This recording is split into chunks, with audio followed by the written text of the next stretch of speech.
Okay. See when we're live.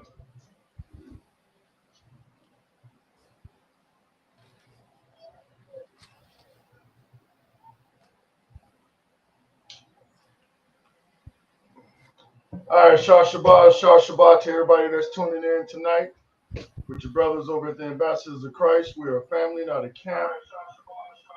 Salaki, I got feedback. We're a family, we're not a camp.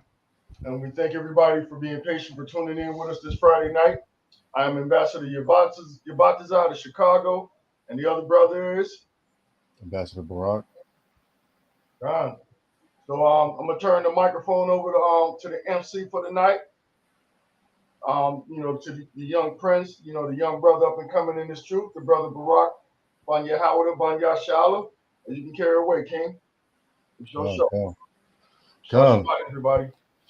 Yeah, my bad for the hiatus, but we back, we back better and stronger because we woke up today, man. That's the most important thing. I hope everybody had a good week. I know it's been a lot of stuff going on this week, as usual in this kingdom. Yeah. Uh, but honestly, for tonight's class, I know that there's a lot going on in this world. There's a lot to get still. I know that the money is still getting printed, and inflation ain't really all that bad, and everybody's still, America's still ticking. But a long time ago, uh, I was real obsessed with getting the bag. I really was, and I had to. When I was in high school, it was around 2007 and 2008. So that was when that little depression happened, and the housing market crashed, and gas was just about as high as it is right now. And that's when I came to understand, like, I'd rather be comfortable and have a good spirituality. I didn't know what it was going to be because I was all over the place. I was all over the place, but I really wanted to have a connection spiritually because I seen, uh, money not be enough. Uh, people are still unhappy. You know, with all that wealth that they have, they still are still a little bit empty inside. But I knew that at a young age because I was around some of that stuff. You know, I was around Esau, and I seen how his family was, and they had all of this, but they were still kind of unhappy. So I knew that getting money wasn't really all there was to get in this life, like they say. Um, I know the brother Kevin Samuels passed and everything, and there has been a lot of discussion on what a man should be. But the one thing that's not being discussed is a man of the Most High, a man of God. That's that's that's a prerequisite that nobody really talks about. Nobody wants a man of God. They want a man with some money. And it's vice versa too. Same thing with women. We all want a little sugar mama or something like that. Especially the young brothers. You know. So I mean, if I had a conversation with the younger brothers, I would just say, young man, the world wants you to be everything but a man of God, but a man of the Most High. They want you to be rich. They want you to be famous. They even want you to be a sodomite. But anything else, but being well versed in these scriptures. Um, and listen, I know that these young brothers in high school, man, it might be tough being in high school nowadays because you got the Instagram and everything is so flashy and so materialistic on there. And the girls that are your age, they're looking at you like you're supposed to make a whole bunch of money right now when it don't happen like that. You know, it's just so. But I feel bad for y'all because y'all got the cell phones and everything. I remember when you had to get a pen and a paper, and you really had to do your thing. And listen, I know she fine. I know she is, but And, she and, don't got all. and No, we had to bust a pen in the pad. yeah, I had a pen and a pad, man. I was in the mall, man. You had to really go. You had to really muster up your loins, and you had to go get it. You had to see what you wanted, and Right. you had to go ask her out. You had to go get that number. And listen, I know that she's fine, young man. I know she is, but you got to remember that she don't got the line that you got. You got a direct line with the Most High, because you are the stronger of the two vessels, and you got to show her that having the spirit of the Most High is a little bit more worthwhile than just having a pocket full of money. And that's what we're gonna go into today.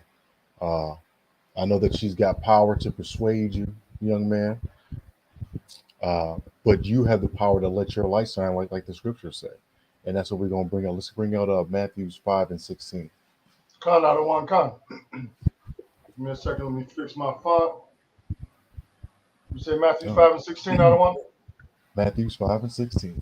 Con, all praises. Let me get my screen share up real quick. Hmm. Oh, yeah, just real quick before we start, let me go ahead. It wouldn't be right, man. It just wouldn't be right. Hey, let us say shout Shabbat to our chat, man. We got to shout the people out that's here with us, man, tuning in Oh again. yeah. Oh, they But live. straight out of Cleveland, Ohio. We got the sister Wanda. Don't play with me. I might cut you. You know what I'm saying? Love the brothers in the congregation. Love the nation. The sister Treese Carson always tuning back in. Shabbat shalom to that sister. To the brother, the sister. I think it's SPLG Brooklyn NYC. Shalom to y'all. The one. My bad. Shalawam. To the sister Kana. You know what I'm saying? Down in Houston, Texas. And you know what? This person right here says to chill.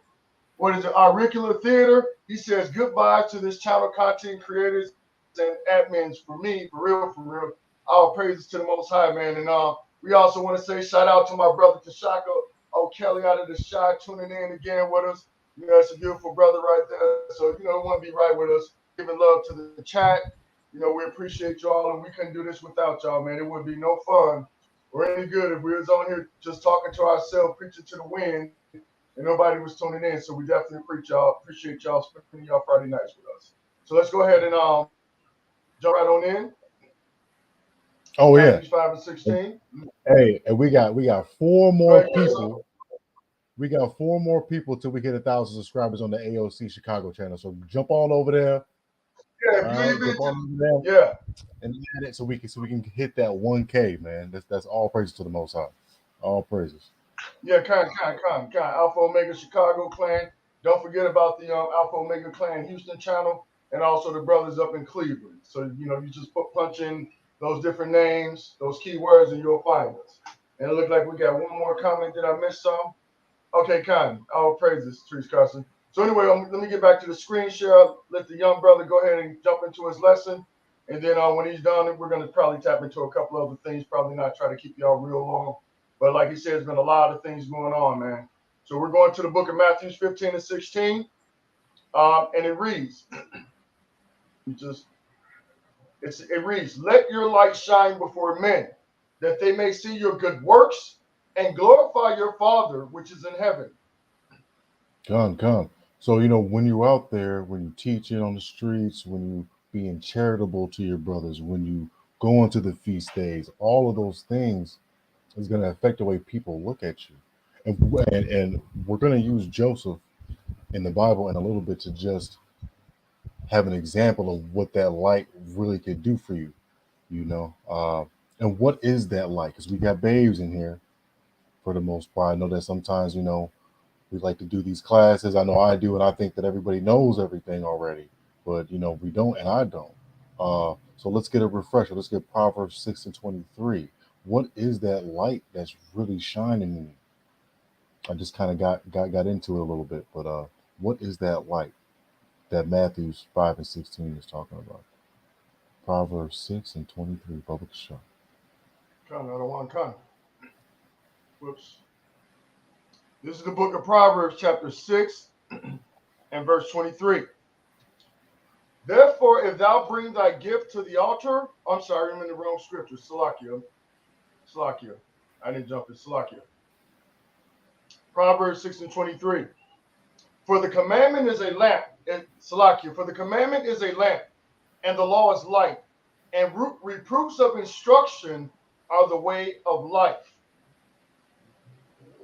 Come. So the commandment is a lamp, and when you do these things, these other nations is going to see you. Now hold on 1 second. K blissfully mean. Patience, brother. Patience is a virtue. Okay, what's going Um, on? I think he wants to know who do I contact to join. I'm sorry, brother, for I don't ignoring you. Okay, I don't even see the comment. Yeah, he's Oh, I see it right here. Con, I yeah, don't want. Hey, hey, be yeah. patient, King. Be patient. We got you, brother. I And got you, bro. as a matter of fact, let me go ahead and put the email up there. Come on. Hook that brother up. So if you got any questions or you want to join the camp, brother, send an email down to aochouston@gmail.com. And real quick, let me just go back to the chat. And as a No, let's matter of go. Yeah. fact, since you got my channel, K Blissfully Me, come on, brother. We're in the midst of doing a lesson, brother. Ain't nobody do you like that, man. Come on, Yeah, man. we ain't doing you Let's like not that. be We're gonna like do that, you man. like We that. got good vibes over here, man. Let's not come in that spirit, man. So anyway, Ashar Shabbat to you, King. Thank you for tuning in. And also do me a favor. We'll be back to check the chat in a second. Drop your location so we can know where you're checking in from. If you're in Chicago, New York, wherever you are in America or in another country, let me know. All right, and we'll be right back. Gun. So when you walk in this world, and even for an example, just the little work that I've been doing, I've been seeing people look at me a different way. I've been getting in favorable positions, uh, and it's all because of the law, statutes, and commandments. They're perfect, and when people look at you, they gonna see that on you. Ain't nobody reading the Bible like you are. Ain't nobody doing the things that you are. They don't even know when first fruits is, what it means, but you do. And because that you walking around with that spirit of the Most High, people pick up on that. Just like people pick up on a scent of cologne or a scent of perfume, just like it. So how long are we going to be simple? How long, brothers and sisters? How long are we just going to want a man with some money or a woman with some money, or status or clout or that blue check? I know for people that are a little bit younger than me, it's all about the blue check mark. You know, Mm-hmm. I just was never the one though to take a whole bunch of pictures of myself and then try to live and die with how many likes and all that. Because when I came up, Facebook was just starting. We just had MySpace, which I thought was kind of nice. Uh, Social media wasn't really popping, really. I mean, it got that way, uh, but it wasn't really all that. You still had to use your mouthpiece. You still had to be good in Mm-hmm. person. You still had to have that presence. And that's why I liken the gang life so much and that lifestyle because um, the Stones and the GDs and everything, they're the ones that had those check marks because they had all the people. I mean, you 13, 14 years old and you're talking about going to meetings and going this way. You walking in class, haven't been there in 3 days. All of a sudden, you got a pocket full of money and a black eye, and all of a sudden, you got other people around you. And it's like, man, like that bro's doing it. Like, dang, let me get down too. You got a pager, walking around. So, and then when it is going to the party, you got all the party favors. You got the St. Ides and the Colt 45 40s, the MD 2020. You're doing it. And and that's what it was. And everybody wanted to be a part of it. Women and men, they wanted to be a part of that type of thing, just like they want to be a part of this Instagram thing. But I know that the Most High, He deals with people in different ways, but we're just gonna talk about men with some money. I know, even Job. I know he had a little bit, but the Most High will take it away, and sometimes He gives it back. So, and the scriptures say that God makes a man rich and He makes a man poor. So, who are we to know the next day and the day after that if we're gonna have all the assets that we have? I mean, I don't want to. I know that the things that are happening with these rappers now. You're seeing their assets getting frozen and taken away from them in a heartbeat. You Yeah. know, so and we're gonna get into that too. I don't want to ruin it. I don't want to. I'm bouncing around, but we're gonna take a look at. Let's skip around. Let's skip around. Well, let's keep on going with the flow of things. Let's look at our forefather Jacob. Isn't he a high value man? Why don't we talk about Jacob some more? So let's get Mm-hmm. Genesis. Why don't we get Genesis 27 and 29? All right, come.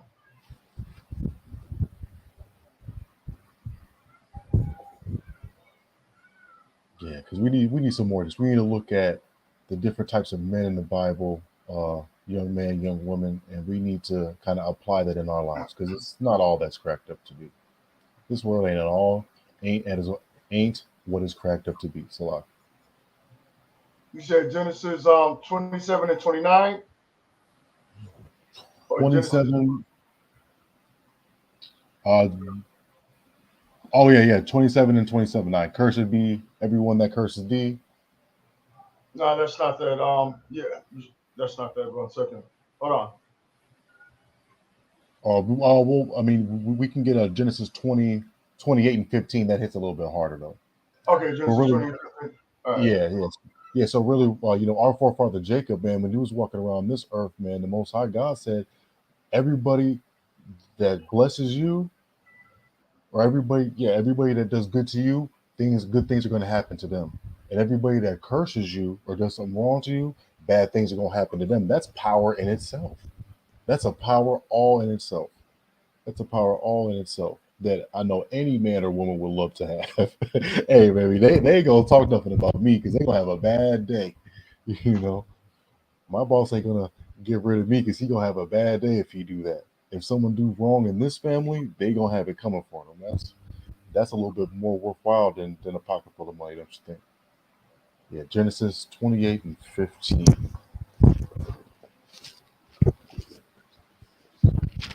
All right, Genesis 28:15. Give me a sec.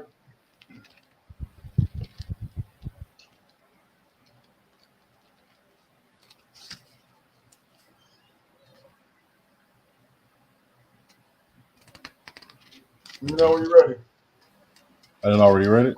Yep, Genesis 20. Oh, you said 28. Dang, this thing 28, yeah, 28. Yeah. it's I was not like, moving no. when I click. It's not moving. I don't know what's going on. Anyway, Oh, Genesis. I got this on me. Genesis 28 and 15, and it reads, "And behold, I am with thee, and will keep thee in all places, whither thou goest, and will bring thee again into this land. For I will not leave thee until I have done that which I have spoken to thee of." Is that what you're looking for, come. King? Yeah, come. So you got one of our forefathers, the Most High, saying that He was never going to leave him. Wherever he goes, He's going to be with him. Wherever he goes, He's going to be with him. That's a little Oh, you bit fell more like off. you Yeah, you got. fell off the screen for a minute. Is this what you was Oh, looking okay. for? Yeah. That was it. That was it. Is that the one Yeah, you that was wanted? it. Genesis 28:15. Yeah, con. That was the one. God, Genesis. Okay, Yeah, you breaking up bad. I'm breaking up. Look like we get some bad reception. Okay, look like we get some bad reception. All right. God, Genesis 28:15. Okay, and behold, I am with thee in all places, whither thou goest, and will bring thee again into this land. For I will not leave thee until I have done that which I have spoken to of thee. Yeah, so our forefather, the Most High God was rocking with him tough. He said he was never going to leave him. If the Most High God was ever so graceful to come down here and tell your significant other that He was never going to leave him, no matter where he was going to be, wouldn't that be a little bit more wow, more than money? Knowing that God created you, knowing that the Most High makes you wake up. Isn't that ever a prerequisite to wake up every day with your husband, wake up every day with your so-called girlfriend? Isn't that a prerequisite to live in a lavish life? Don't you gotta be healthy? If you're walking around with sickle cell and a whole bunch of sicknesses, how are you gonna even enjoy that money? How are you gonna even enjoy that Yeah. wealth? Uh, yeah, and like I said, young man and young woman, I mean, there's a lot of things out here to get. I'm telling you, but sometimes, uh, it's not worth it. It's good to the flesh, though. Man, going out right now, it's good to the flesh for me. I could get tipsy a little bit and try to holler at something right now. That sounds good to my flesh. You know, sometimes a lot of y'all, when it comes to having that nice big meal, you want a real big dinner, right? It sounds good to your flesh. You want that big dinner. All of a sudden, you cook it, you go out to eat it, you take 2 bites, and you already full, and you wasted the whole meal, right? That's how it works, man. It's how it works with your flesh. God. Um, Hey, it's I not a got that. cheat. I got that precept that you was looking for. I found the Genesis 27:29. I got the right one. Oh, Whenever you're okay. ready for it. Okay. Oh, yeah, you can do. Okay, kind. This is Salakia. This is Genesis 27, verse 29. Let people serve thee, and nations bow down to thee. Be Lord over thy brethren, and let thy mother's sons bow down to thee. Cursed be everyone that curses thee, and blessed be he that blesses thee. I mean, our forefather Jacob, nations are going to bow down to him. You know, he's going to be Lord over his brothers. He was going to be that top guy, you know, like that top 1% man that y'all looking for. Joseph, Jacob was that guy. And he had favor wherever he went. The Most High would never leave him. You would be blessed or cursed depending on what you did to our forefather Jacob. That is some powerful stuff. That is some powerful stuff. But let's get some context. We're going to go into Joseph. Okay. Now, Joseph is a rags to riches kind of story. And you know, Joseph, you know, he got sold into slavery by his brothers.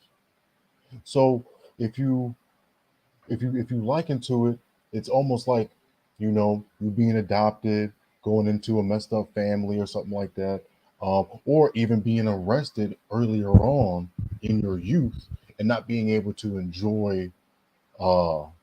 Well, I don't know if you're going to enjoy high school, but not being able to experience high school and all these type of things that some people get to experience in this world.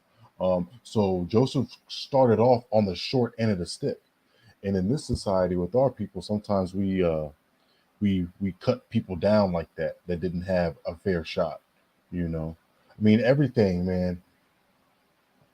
To make and even with me, I mean, if I would never have gotten in trouble, because that man, you mess up one time as a so-called black man, and it's just they like to rehabilitate you. This system will not try to let you go, and that's what our women sometimes don't understand.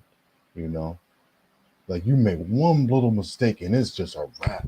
It is a wrap for you, depending on what you do. I'm And you still know, paying. and you Go know what, ahead. brother? It's just like the songs go, man. Right from the slave plantation to the prison house, from shackle to shackle, head to toe. Just one little mistake and get you destroyed. Mm-hmm. And it's set up that way for us, for the children that are not loved by this world. So let's So now that we know a little bit about Joseph, which is really a little bit about us, because the scriptures are us. That we in these scriptures. Uh, some of us have lived the life of Joseph here. Look, but the thing was, you know, being void of the Most High's word, though Joseph had that all day, every day. But let's get Genesis 39:1, Con. and then we're gonna keep reading. All right, con. All right, we're in the book of Genesis, chapter 39, verse 1. Joseph was brought down to Egypt, and Potiphar, an officer of Pharaoh, captain of the guard, an Egyptian, bought him of the hand of the Ishmaelites, which had brought him down thither. So he was basically sold, right? Uh, got taken off the hands of the Israelites, and they brought him down over there. But check this out. Let's go to two all the way down to 4, I believe. Con. This is Genesis chapter 39, verse 2. And the Most High was with Joseph, and he was a prosperous man, and he And he was was in a the house of his master, the Egyptian. mm-hmm, And read. his master saw that Yahweh was with him, and that Yahweh made all that he did to prosper in his hand. And Joseph found grace in his sight, and he served him. And he made him overseer over his house, and all that he had he put into his hand. So the Lord was with Joseph, just like he was with his forefather Jacob, and he was a prosperous man. How are you a prosperous man when you were a slave? How you? It just said it right. He was brought down to Egypt. He was bought off the hands of the Ishmaelites, and then he was, he was in his master's house. He was a servant. but he was prosperous. What does that even mean? The Most High don't care about these rules that we have in this Egypt. He don't care about, the size of the house that you have and what type of car that you drive. If you got the law, statutes, and commandments in you, you prosperous. You're gonna be prosperous. You're gonna get up off that jam. And other people that got more money than you. I mean, really, do people have more money than you if you got the spirit of the Most High? I don't think so. And I think that's why he's seen his master, seen that the Lord was with him, and he knew that he was blessed. You know, so and he saw and look, grace is in the grace, mercy. When you get caught up and you're getting in trouble, police got the guns drawn. You keeping the law. You went to a feast day. You gave $10 when you had to give $10 to a brother. You talk to brothers throughout the week. Tell them what's up, how you doing. The police probably gonna find some grace and put their gun away. They're not gonna shoot first because you got some of that spirit. You got some of that spirit.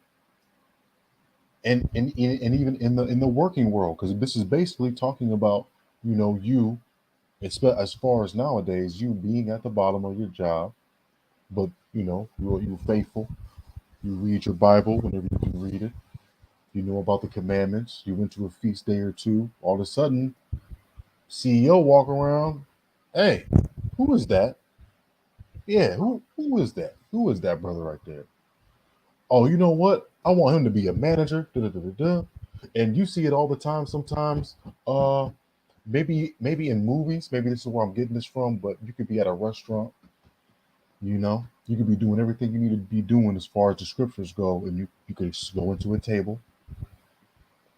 You can go into a table where a wealthy man or a wealthy woman is sitting there, and you could be so good at what you're doing because you're at peace with yourself because you've been studying the word and it's just pouring off of you.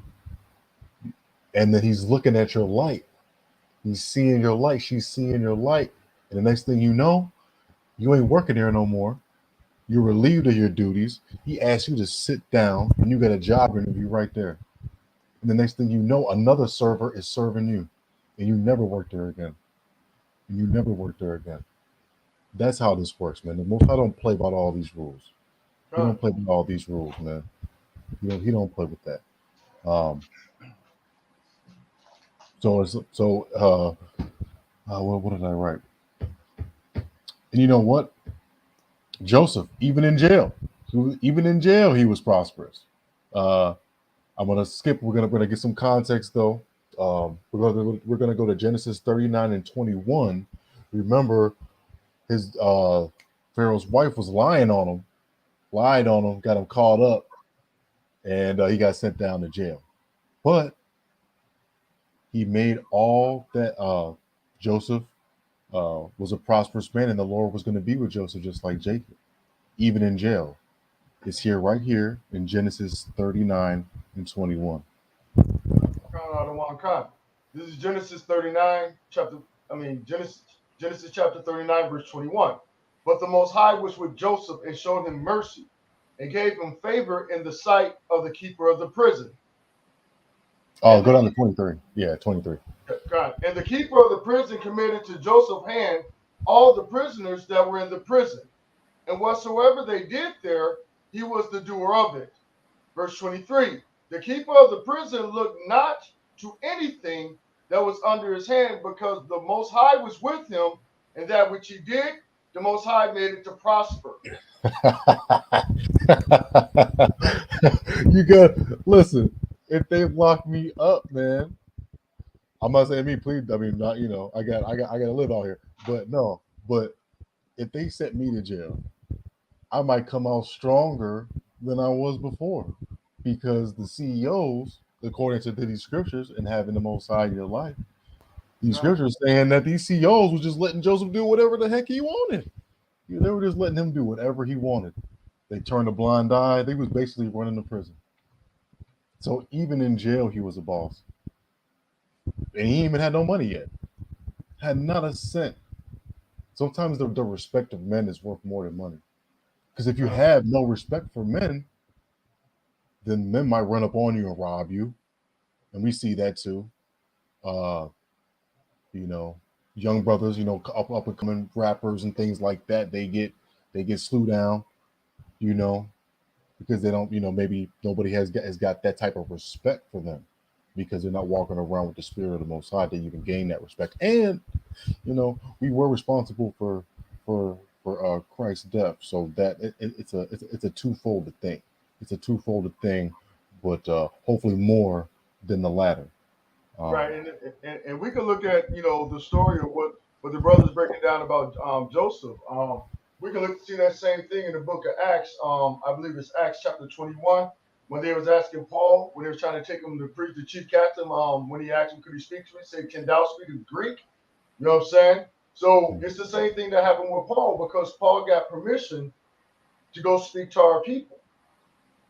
He was shown favor. Why? Because even though he was in that jam, he had been lied upon, been put in that position to where he could have been put to death. The Most High showed him favor, and guess what? Showed him favor with the guards, and they allowed him to go speak to our people. So no matter what type of situation you are, if you are keeping the law, statutes, and commandments, and walking in accordance, those things that those doors can be open for you if you put your best foot forward. And the only way truly to put your best foot forward is to walk with the Most High, to keep the commandments. Remember, the commandment is like the brother brought out. You know what I'm saying? And remember, he says, do not forget the commandments of thy mother and thy father and bind them around thy neck.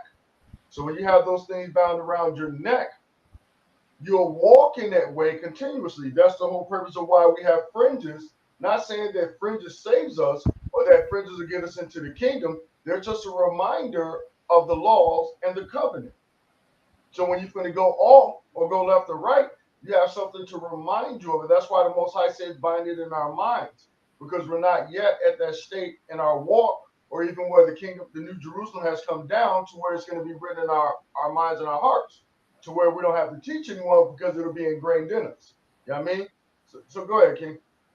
come, and then so just like in today, you know, I know, like I said, I know that the world is telling you got to be this and you got to be that, but and I won't get into my personal life, but I have worked jobs. Listen, I was the happiest one working at McDonald's. I worked at McDonald's 3 separate times. And I was the happiest Negro there.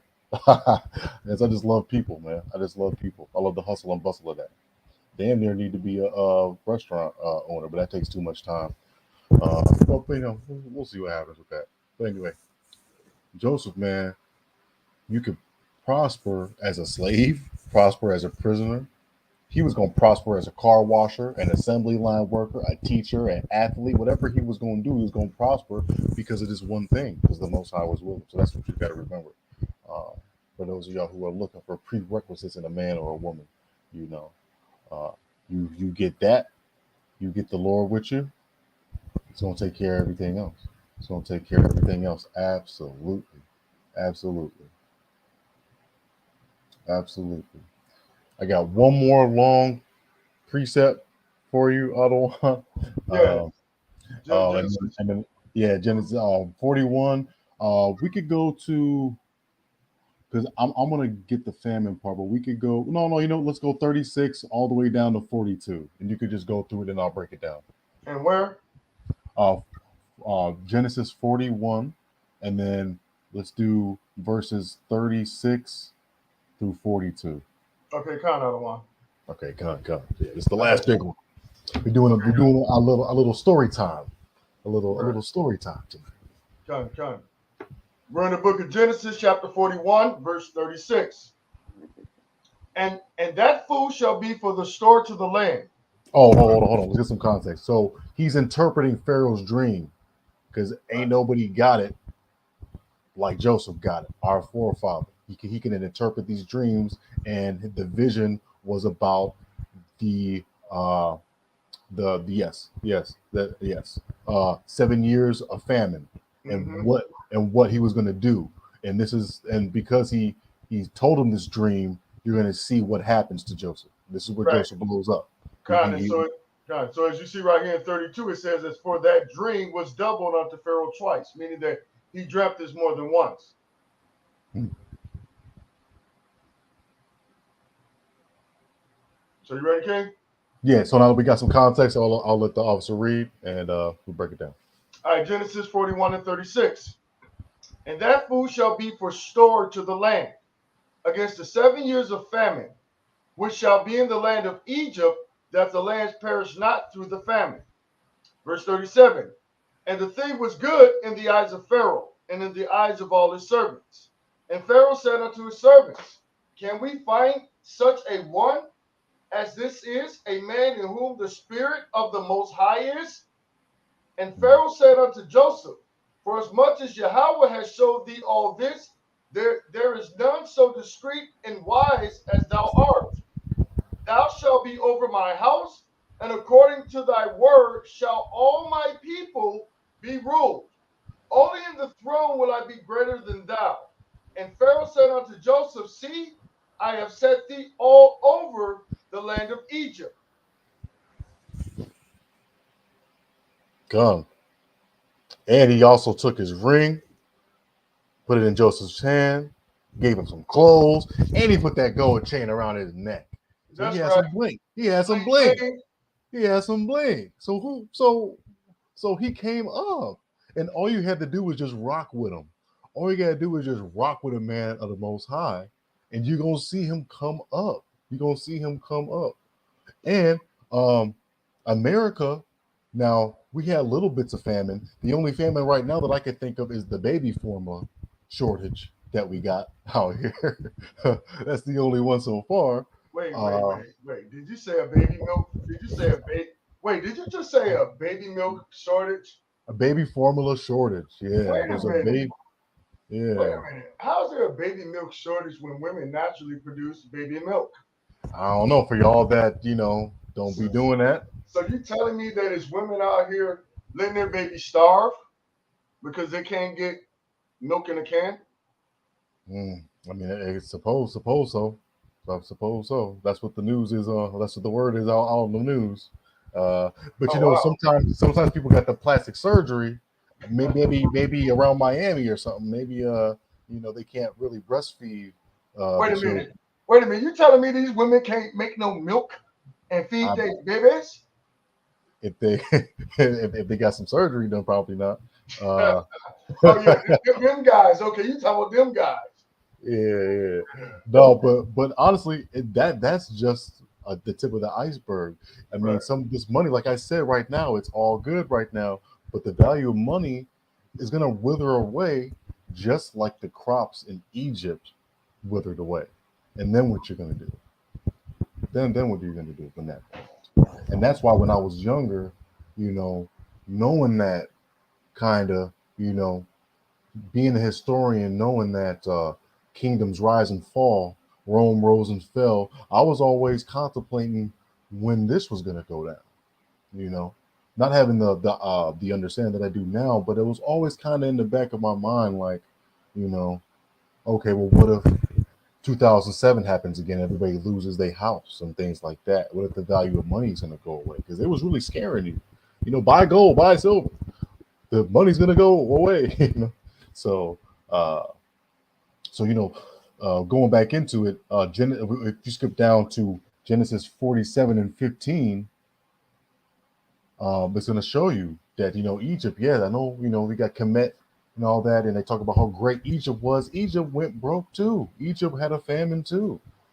And guess who was there to save them? Hebrew Israelite. Mm-hmm. Guess who was there?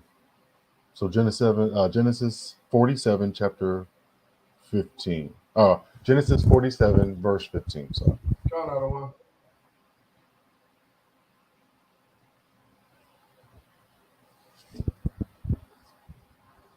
This is the book of Genesis, chapter 47, verse 15, and it reads, and when money failed in the land of Egypt and in the land of Canaan, all the Egyptians came unto Joseph and said, give us bread, for why should we die in thy presence? For the money faileth. For the money faileth. The money failed. Your job failed. Everything in this dang country is going to fail at some point in time. And who are you going to run to? You're going to run to a man of the Most High, because he's going to have that knowledge of what to do. Like, he was giving them bread. There wasn't nobody up on what he was up on, because the Most High was with them and instructed them the whole time. Instead of everybody being vain, worshiping their cow gods and their frog gods, and all about their status and all uppity, and all into their jewelry and their designer and all these Egyptian type of things. So, and that's what everybody's aristocratic and stuck up, and and they don't know.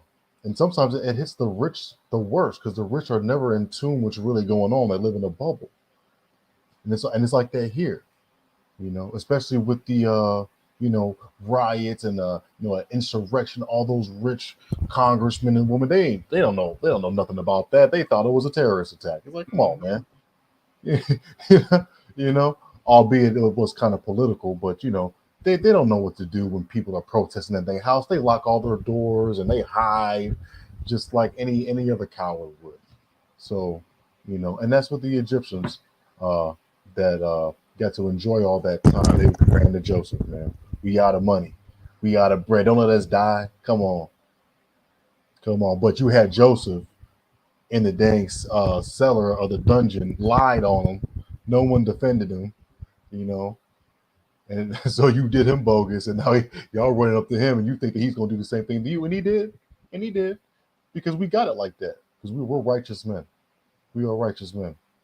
I know I don't look at that right now, but we are definitely righteous men. So, young man and young woman, do this first. Do this first. It's in Matthew 6:23.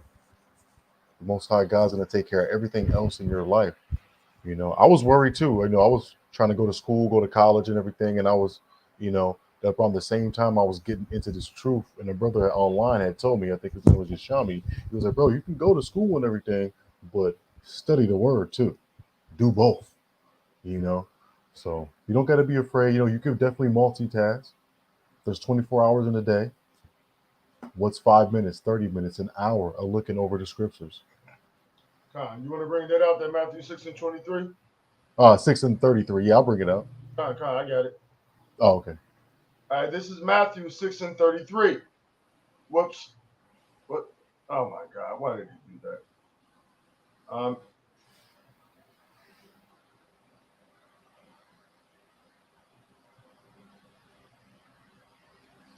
My font jumped up too quick.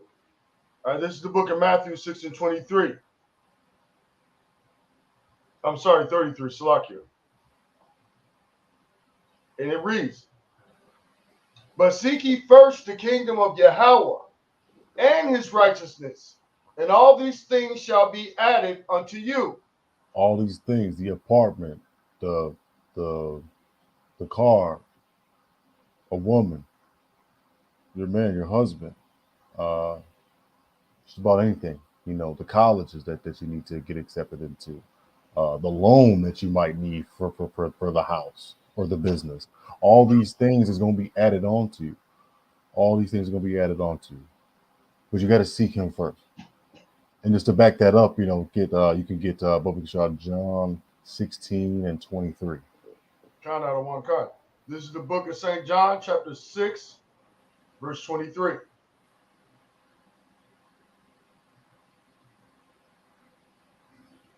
And this is the Mashiach Yahweh Shai, who we ignorantly call Jesus Christ. This is him talking to us. John, Matthew, St. John, chapter 6, verse 23. It's 16. 16? Oh, 16, 16. 23. Oh, my bad. Yeah. No, you're good. You're good.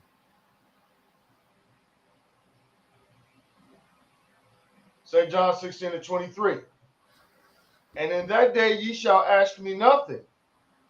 Verily, verily, or truly, truly, I say unto you, whatsoever ye shall ask the Father in my name, he will give it to you. That's right. Now, I mean, we're gonna get too much into that and throw the lesson off, but you got to be his friend though too, and you got to do the commandments, just like Christ was telling us to do the commandments. Now, when you do those commandments, when you pray, Through him, the Mashiach, the Most High is gonna bless you with things. But don't treat him like no dang genie.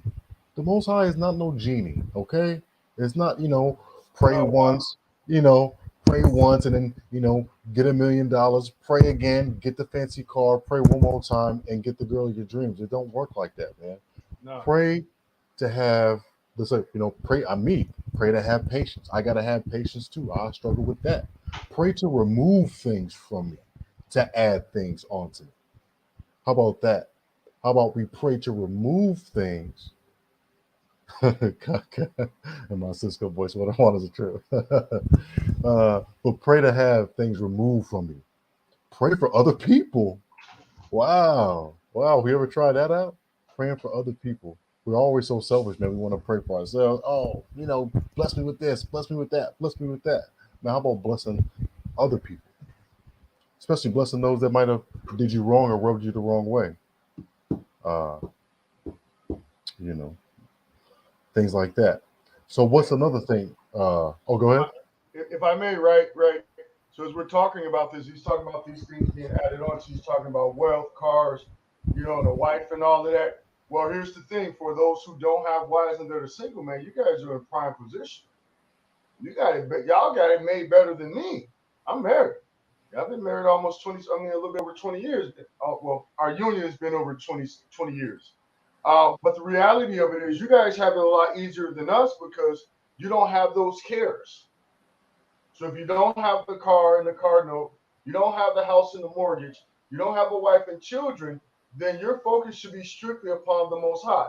And the proof of that, let me share my screen real quick. Let's go to the book of First Corinthians, right? Because Paul was definitely clear on this, right? This is First Corinthians chapter 7, verse 32. But I would have you without carefulness. He that is unmarried care for the thing that belongeth to the Lord, how he may please the Lord, right? So pretty much what he's saying is that you that are unmarried, you have more time and you should be focused on the Most High and how you should please the Lord.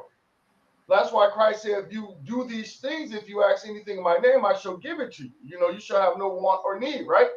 As in verse 33, it says, but he that is married careth for the things that are of the world, how he may please his wife, right? So it's a lot. It's better for you guys, especially. I mean, a lot of people, unless you're out there burning and you're lust and all of that, and about to commit adultery or fornication, um, this is a proper time for you to get your walk right, to stay focused on the Most High, to bind them laws around your neck. You know what I'm saying? And as the sister Wanna say, I don't know about Cisco and your Cisco voice, but con. Okay, Oh man, con okay, Cisco. man. Yeah, for sure, for sure. I seen that brother too when I was working at the Marriott. He came in and he did that. He walked up in there, and he did that thing. He started singing off the I, top. re- I remember back in damn, I sound old as hell. Saying back in this had to be sometimes in the night. It was the back to school fest, and this was like before Drew Hill even blew up. They having a back to school concert, and I heard the music, but I never knew who those guys were because I was in the streets too much when watching TV or music videos. But seen those guys before, man, and man, they put on a good show, man. Them dudes can actually sing, but I'm not gonna lie, man. As soon as I seen Cisco, man, I was weirded out. I could just tell. Yeah, Weird. he's He's a super weirdo. short too. Yeah, He's he's a super weirdo, short man. too. Yeah, No, but they make some great music, man. no. You know what was funny though? John B was there too. John B, Mm-hmm. Genuine, and all of them was Genuine, there. yep, Genuine Yeah, All because In was there, yep. I Busta think it was Rhymes, the it was Brat, around. Yeah, that they had like a little concert or something around the area. Maya was there too, but she wasn't in that hotel. She was yeah, smart. yeah, She yeah, was smart. I would have went up in there. No, yeah. My no, ears, my gun king. no, but I thought John B was working the banquet because Mm-hmm. Drew was dressed in all black. I thought he was like a banquet worker, but he was cheesing at me, and I'm like, I'm walking, I'm late too. I'm like running into work. I'm like, man, who is this dude? Like, and I walk into work, clock in, do my thing. You know what I'm saying? And then I come out and John B's playing the piano. I'm like, dang, that's the same dude I see. I'm like, oh man, what the heck? But that was crazy, man. That was crazy. But anyway, to link up what you've just said, sometimes you gotta, and this is a perfect time to study to be a high value man according to the Most High God. Because a lot of people, like I said, you go online, everybody wants this out of you, everybody wants that out of you, but no one wants you to be in this book. When the sisters start saying, "Yo, I want brothers, I want a brother that can break down John 3:16 right now," where are they at? Then we're gonna be on our way up out of here. Then we're gonna be on our way up out of here. He said John was Cleveland. Yeah, he definitely was Cleveland. No, but let's get Proverbs 15 and 28. 15 God, and I want 28. 15:28 Proverbs. They definitely want to study to show ourselves approved, and that's a part of the milk too. Definitely want to study as much as you can, or when you can. It's life. It's America. This is America. Things is gonna happen. You'll have issues with family. I know I do.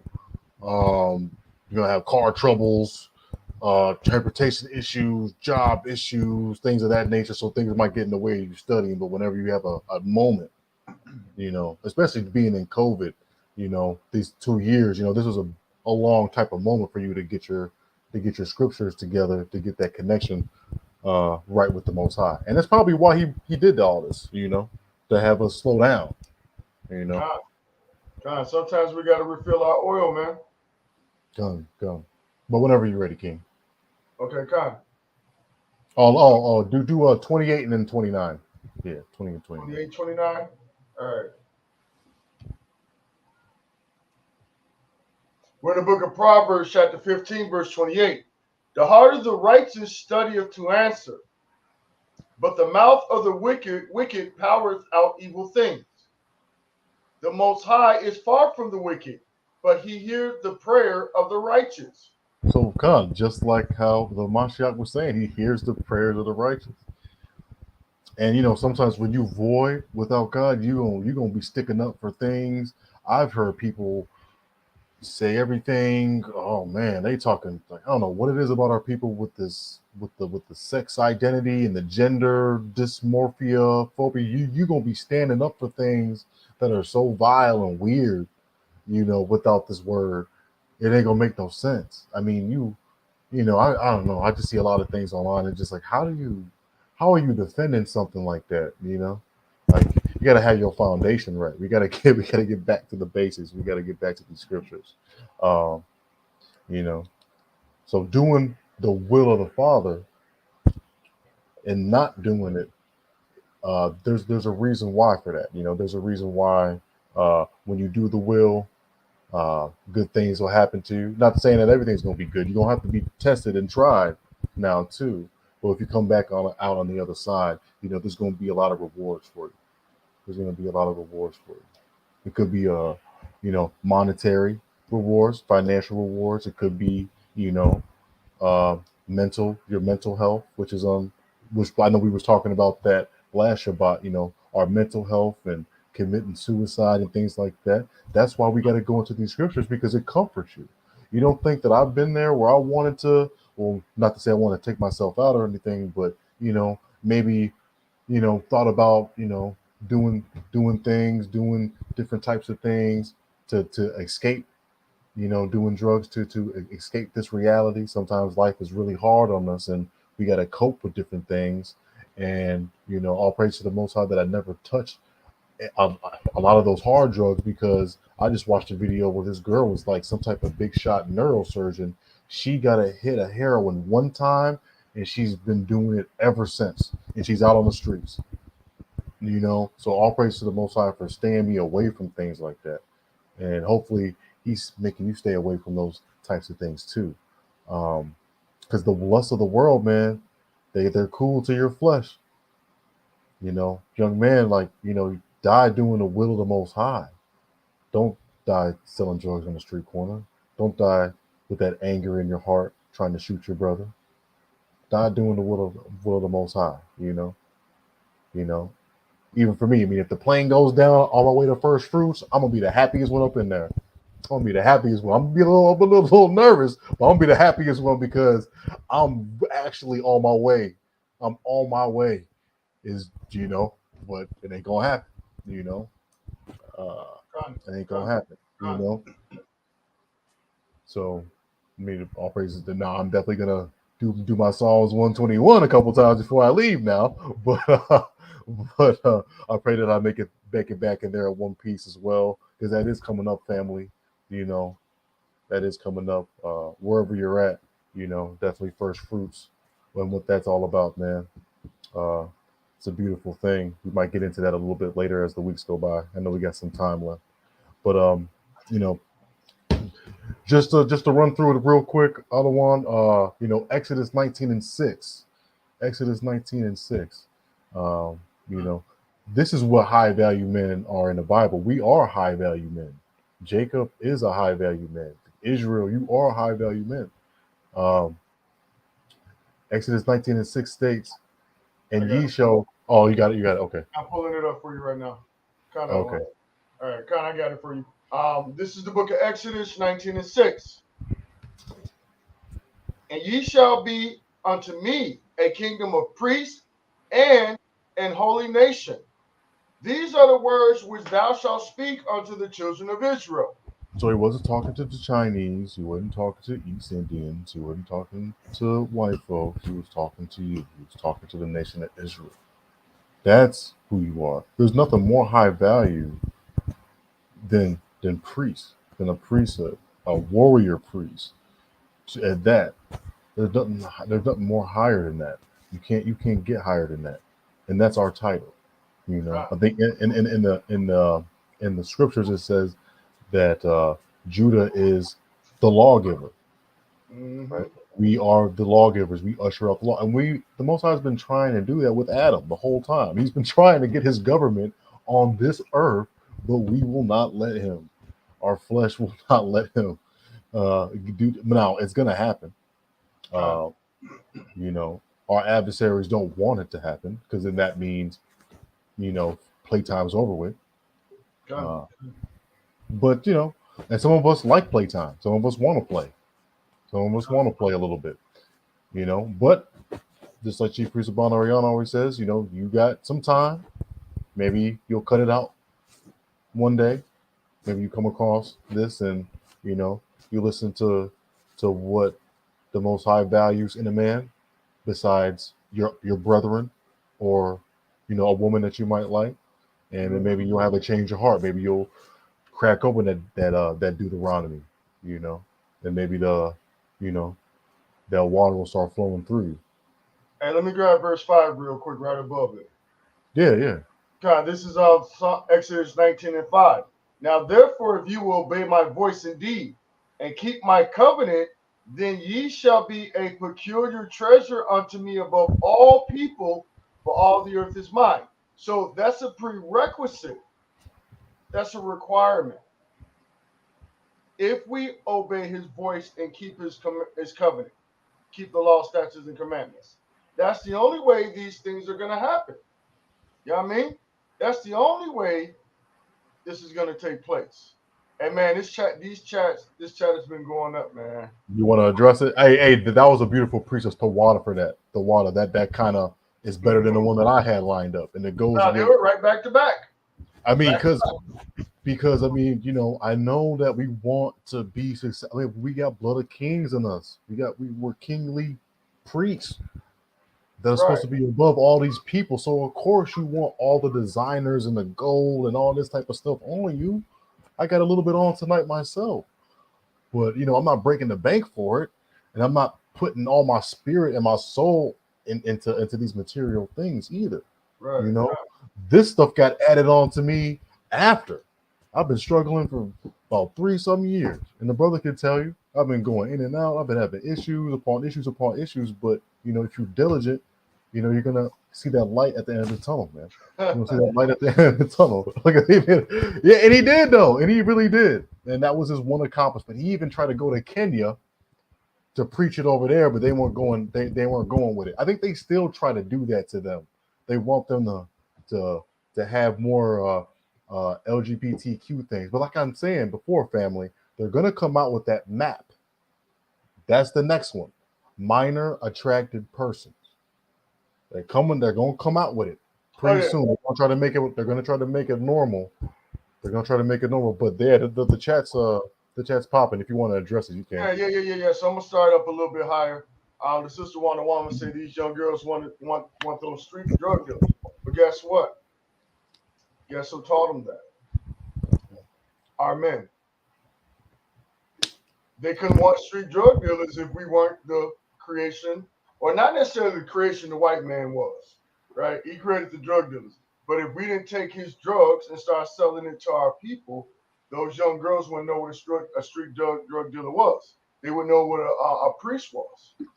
They would know that those men out there are royal men. They're priests, and they should be carrying on one way.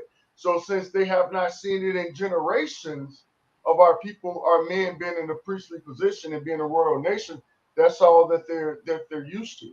All we got to do is, like, once the brother finishes up his portion of this class, I'm going to shift in another direction, and it'll all line up with what we're talking about, right? And it's like the sister said, yes, Obama made all these Skittles come out of hiding. Hey, I'm telling you, man, I love that sister, man. Her humor be off the chain. But yeah, he did. He passed them ungodly laws, gave them the right to marriage. It was okay for a man to be a woman and all that, all them Bruce Jenners of the world. The Will Smith children, what's his name? Jaden Smith? That Mm-hmm. guy. What was it? Wasn't it just recently he had a girlfriend? He has a girlfriend now, Edomite girlfriend that looks like a boy. Isn't that what we saw not too long ago, a few weeks ago? Let me see Something what like that. yeah. I seen this one comedian go in on Gabrielle Union and Dwayne Wade, man. And he was really speaking scripture too, but he didn't even really know that he was speaking it. But when you get upset like that about the feminization of our men like that and how wicked that is, you probably gonna riddle out some verses and you're not even gonna really know it because it's already kind of in you because we got that zeal. And sometimes when you really, I'm telling you, man, like, how far are we gonna go? And listen, man, black women, man, they using y'all, man. They using y'all like crazy, especially politically. It's almost like you gotta be a sodomite, and then they prop it up so they can prop up everything else. It's like, man, they really are using y'all to make our men gay. Yeah, And that's a sad. The young boys, like because you can't say nothing to a black woman, right? That's the thing. But they using it. They using it against you. That's what they ain't understanding. It's man, like, I wanted to oh, show this video, man. Somebody sent me this video of the actor Tiny Lister, the one who played Debo. And I don't know what's going on with my video and sharing sounds from other videos, so it's not working. I was so tempted I just opened up Facebook to open it up, get the video. But basically, what the brother was saying was the reason why he never blew up to be a great star or this great actor. He says because he's masculine. He sees a man's man. He said they told him to go wear a dress. He said, "No, I ain't wearing no dress." And pretty much, he's like, I kick yo. You know what I'm saying? I'm one of them type of brothers that'll kick yo versus being one of the men that would, put on a dress. So yes, the emasculation of our men. And this is the forefront of what America has done, especially with what the sister said on Barack Obama, let the Skittles out, let the Skittles come out the bag. If you ever seen a bag of Skittles, it's sealed. It's sealed tight. You got to rip it open, and Barack ripped that bag open, and now it's running wild.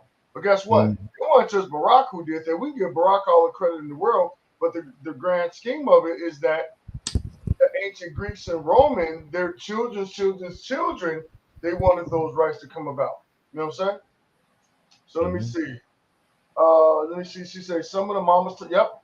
Hey, just like the sister said, who was this calling me? Oh, somebody trying to call me on work. It's the Sabbath. I don't work. Not happening. Let me turn my work ringer off. Make my cell phone do not disturb. Slucky. And yeah, you're right, sister. Like the scripture says, as is the mother, as is the daughter. So true enough, we can put it on our men, but yeah, teaching whoever's raising them at home is teaching them the same thing because usually it's a generational thing. I've seen it in my own family. I've seen it in our community right here in Chicago. Let me see. And you're right, Gabrielle. Yeah, she's a weirdo. We ain't got to touch that. we already know she's behind all of that. And Dwayne Wade, he's actually, uh, I'm embarrassed to claim that brothers from my city, man.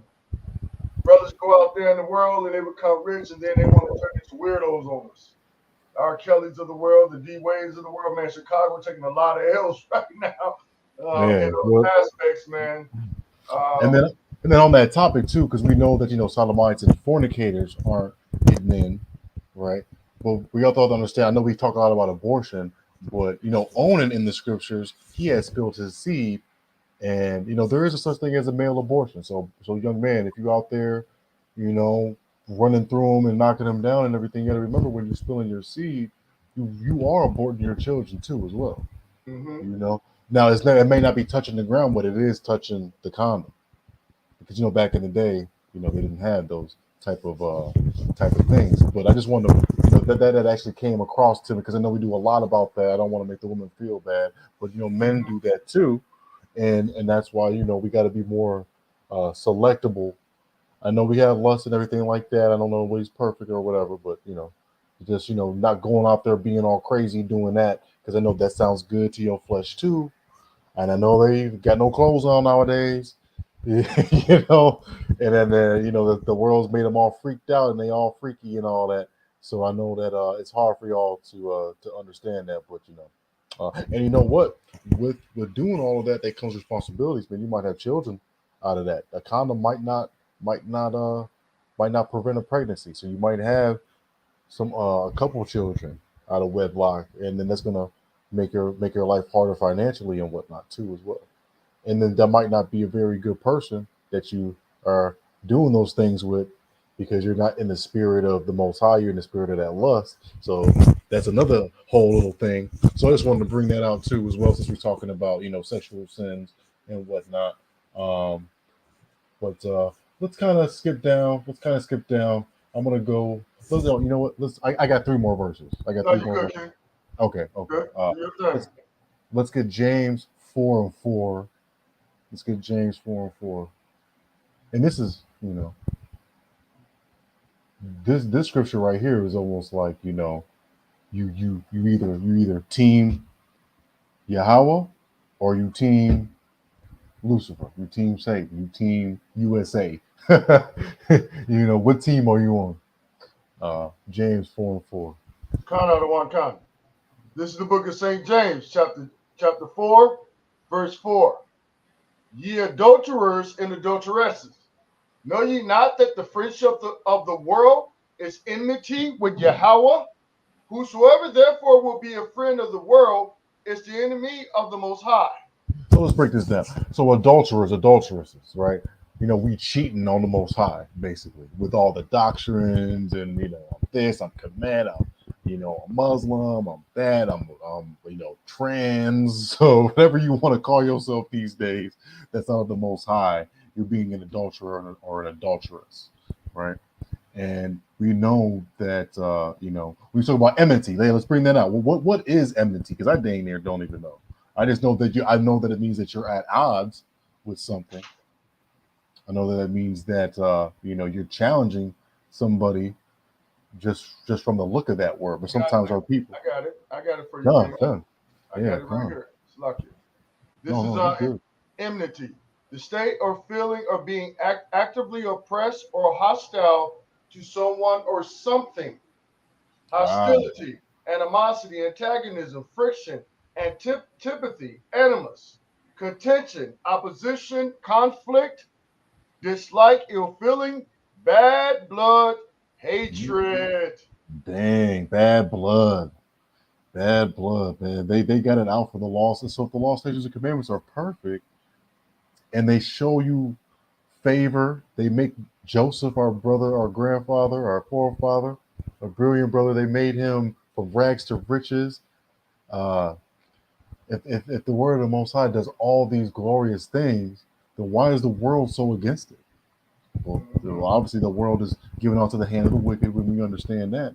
But you have to understand that, a high value man according to this world is not the same thing as a high value man according to the Most High God. And that's really the gist of the class. And we're gonna do this too.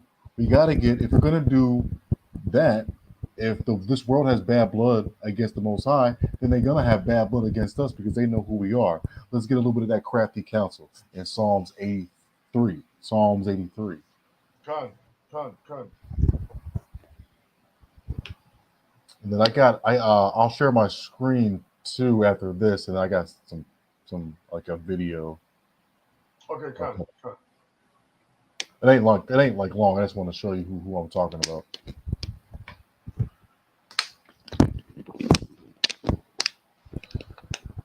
Yeah, family.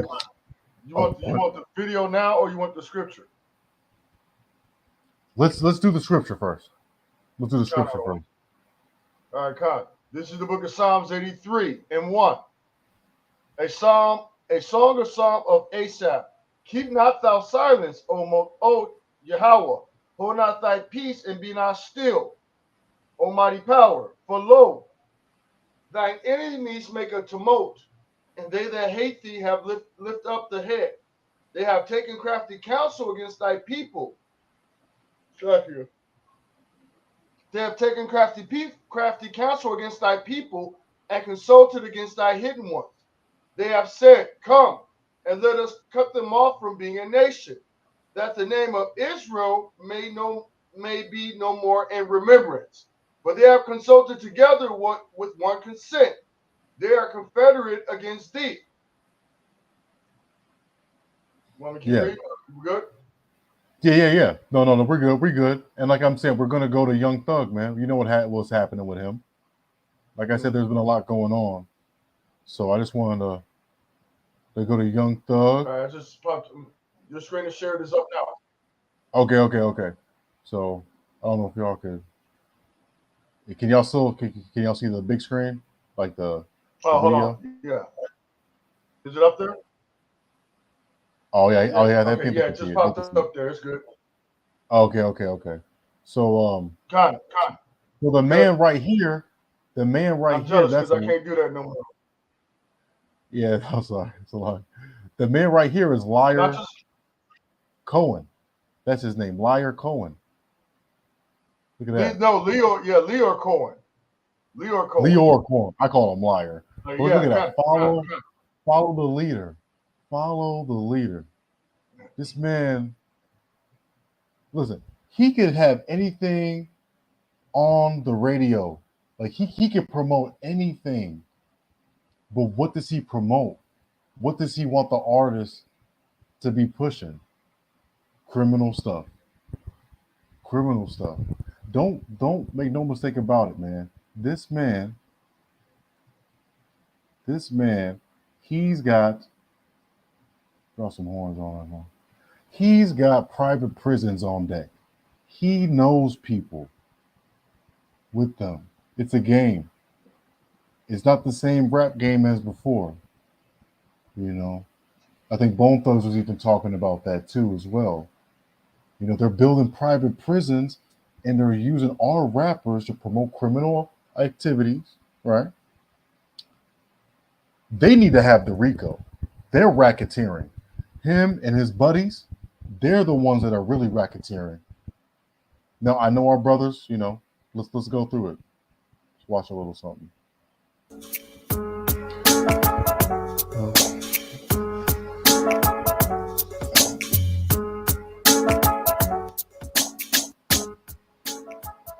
Hey, make the video full screen out of one because it's showing us on the side. Just putting all my eggs in one basket. That meaning. So there he is right there. I believe in one artist so much. Listen to all that negative stuff. So look how many people he know though. T.I. Sorry. Young Thug. You got Thugger right there. He in it with Thugger, right? Look at the brother Young Thug. Travis Scott. I forgot who that is. He don't even look like he really likes these men neither. Look at him. He shake everybody's hand, hop out the car. trap serving. Think below the surface. I was out here working. Now I'm out here winning. Live from the tree. Yeah, man. And he wouldn't give a dang too if he got locked up at all, man. He's using these brothers, man. He's using these brothers, man. He don't even look genuine. Don't even look genuine, man. Don't even look genuine. But these are some of the men that are behind, you know, the rappers that we know and love. You know, we got a 300 Entertainment, right? Who's on? And this is his record label. Who's on 300? Megan, Young Thug, T Grizzly. Oh, and Gunna. Oh, okay. And some other unknown people. Oh, well, hold on. So, where's our brother at? Famous Dex. So, Young Thug and Gunna just got caught up with this RICO charge. They're using, uh, artists are using their gang affiliations as little mini front labels, right? Kind of like how you got like Young Money and these things and like OVO, you got Dreamville, right? But sometimes our young brothers they'll they'll use that and they'll have like their actual gang affiliation as the labels, and they know all of this, man. They're just biding time to get y'all all locked up so they can take all the money back. Young Thug was going to be doing some things. He was going to do some things with his money. I think he had acres they were talking about. And he was actually going to create like a little mini suburbs and everything like that. But, you know, and you know what? His music wasn't even all that bad. But, what I think what really got the most high ticked off is just the whole thing about him trying to kill YFN Lucci and, egging brothers to kill him or to hurt him or to shoot at him. That's a no-go. We can't be doing that. And we can't have people, coming out and saying, he's a good man and he's this and he's that when, he's trying to get another brother killed. You can't do those things. You can't do that. I understand. Like, bro, you in a position to change. You had a chance to be Andre 3000. You had a chance to be Andre 3000 and you blew it. You blew it. You blew it. Super talented though. I mean, if Liar or Lower, whatever his name is, was going to drop him, he was going to go move on to something somewhere else, and he was going to eventually do the music that he probably wanted to do, And sometimes it's not that. Sometimes you got Juice World, brother Juice World. You get so caught up in the drug, right? You get so caught up in the drug that it kills you. And he was gonna go like he was cold, man. But the thing about it out here where I'm at, and the thing with Chance the Rapper and someone and like in Juice World and all these people, they're kind of from my neck of the woods, so they got a little bit of suburb in them, and so they know, and I know, like, it's not gonna be the gangs that's gonna get you. It's gonna be the drugs and the experimentation of drugs that's gonna get you. And you don't rap and rap like that without being exposed to a house party or two with what Esau, and he was rapping and doing all that rock and roll stuff at the same time, and he was cold with it, man. But I just want to show you that even in the music, the that they push it, they want to destroy our people like that too. They want us to and even me, if I wanted to be a rapper, I know that was my dream too for a little bit.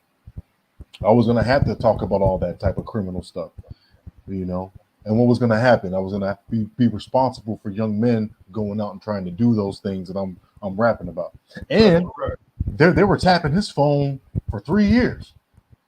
These record companies are the feds. They are the feds, man. They are the feds. That man should be walking around with an FBI jacket instead of the P coat, because that's what they're doing, man. But let me do one more thing. I'm gonna share my. You can share my screen. Hold on, there's no screen still shared. Mm-hmm. Okay, yeah, I'm gonna do one more thing. Before we do that, can you get This is the last one. This is the last one. Where is it at? No, it's Jeremiah 5:26. Jeremiah 5:26. This is the Count out result of the one. music. This is the result of the music, man. And to say, and you know what? Yeah, we gotta blame the music because no. See, now y'all got me. Y'all ain't even say nothing, but listen, man.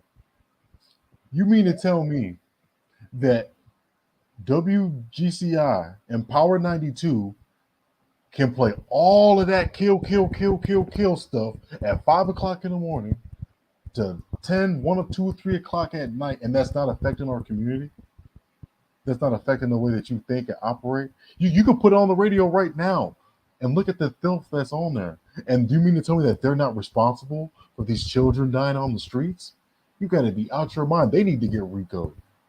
They need to be locked up. We don't.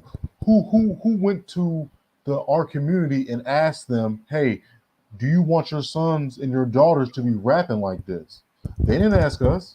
They just pushing it on. I remember when I was younger in the middle of the 90s when there was like an etiquette. When it was the morning time, you might have heard church music a little bit. Then when it was the afternoon happy hour, then you heard the DJs mixing a little bit. And then at night in the evening, you would hear party music. And then real late at night, DJ Ferris would do his thing and be on some gangster stuff. And late at night, though. Now, it's like that all day. So Jeremiah 5:26. Count out of one count. It's the book of the prophet Jeremiah, chapter 5, verse 26.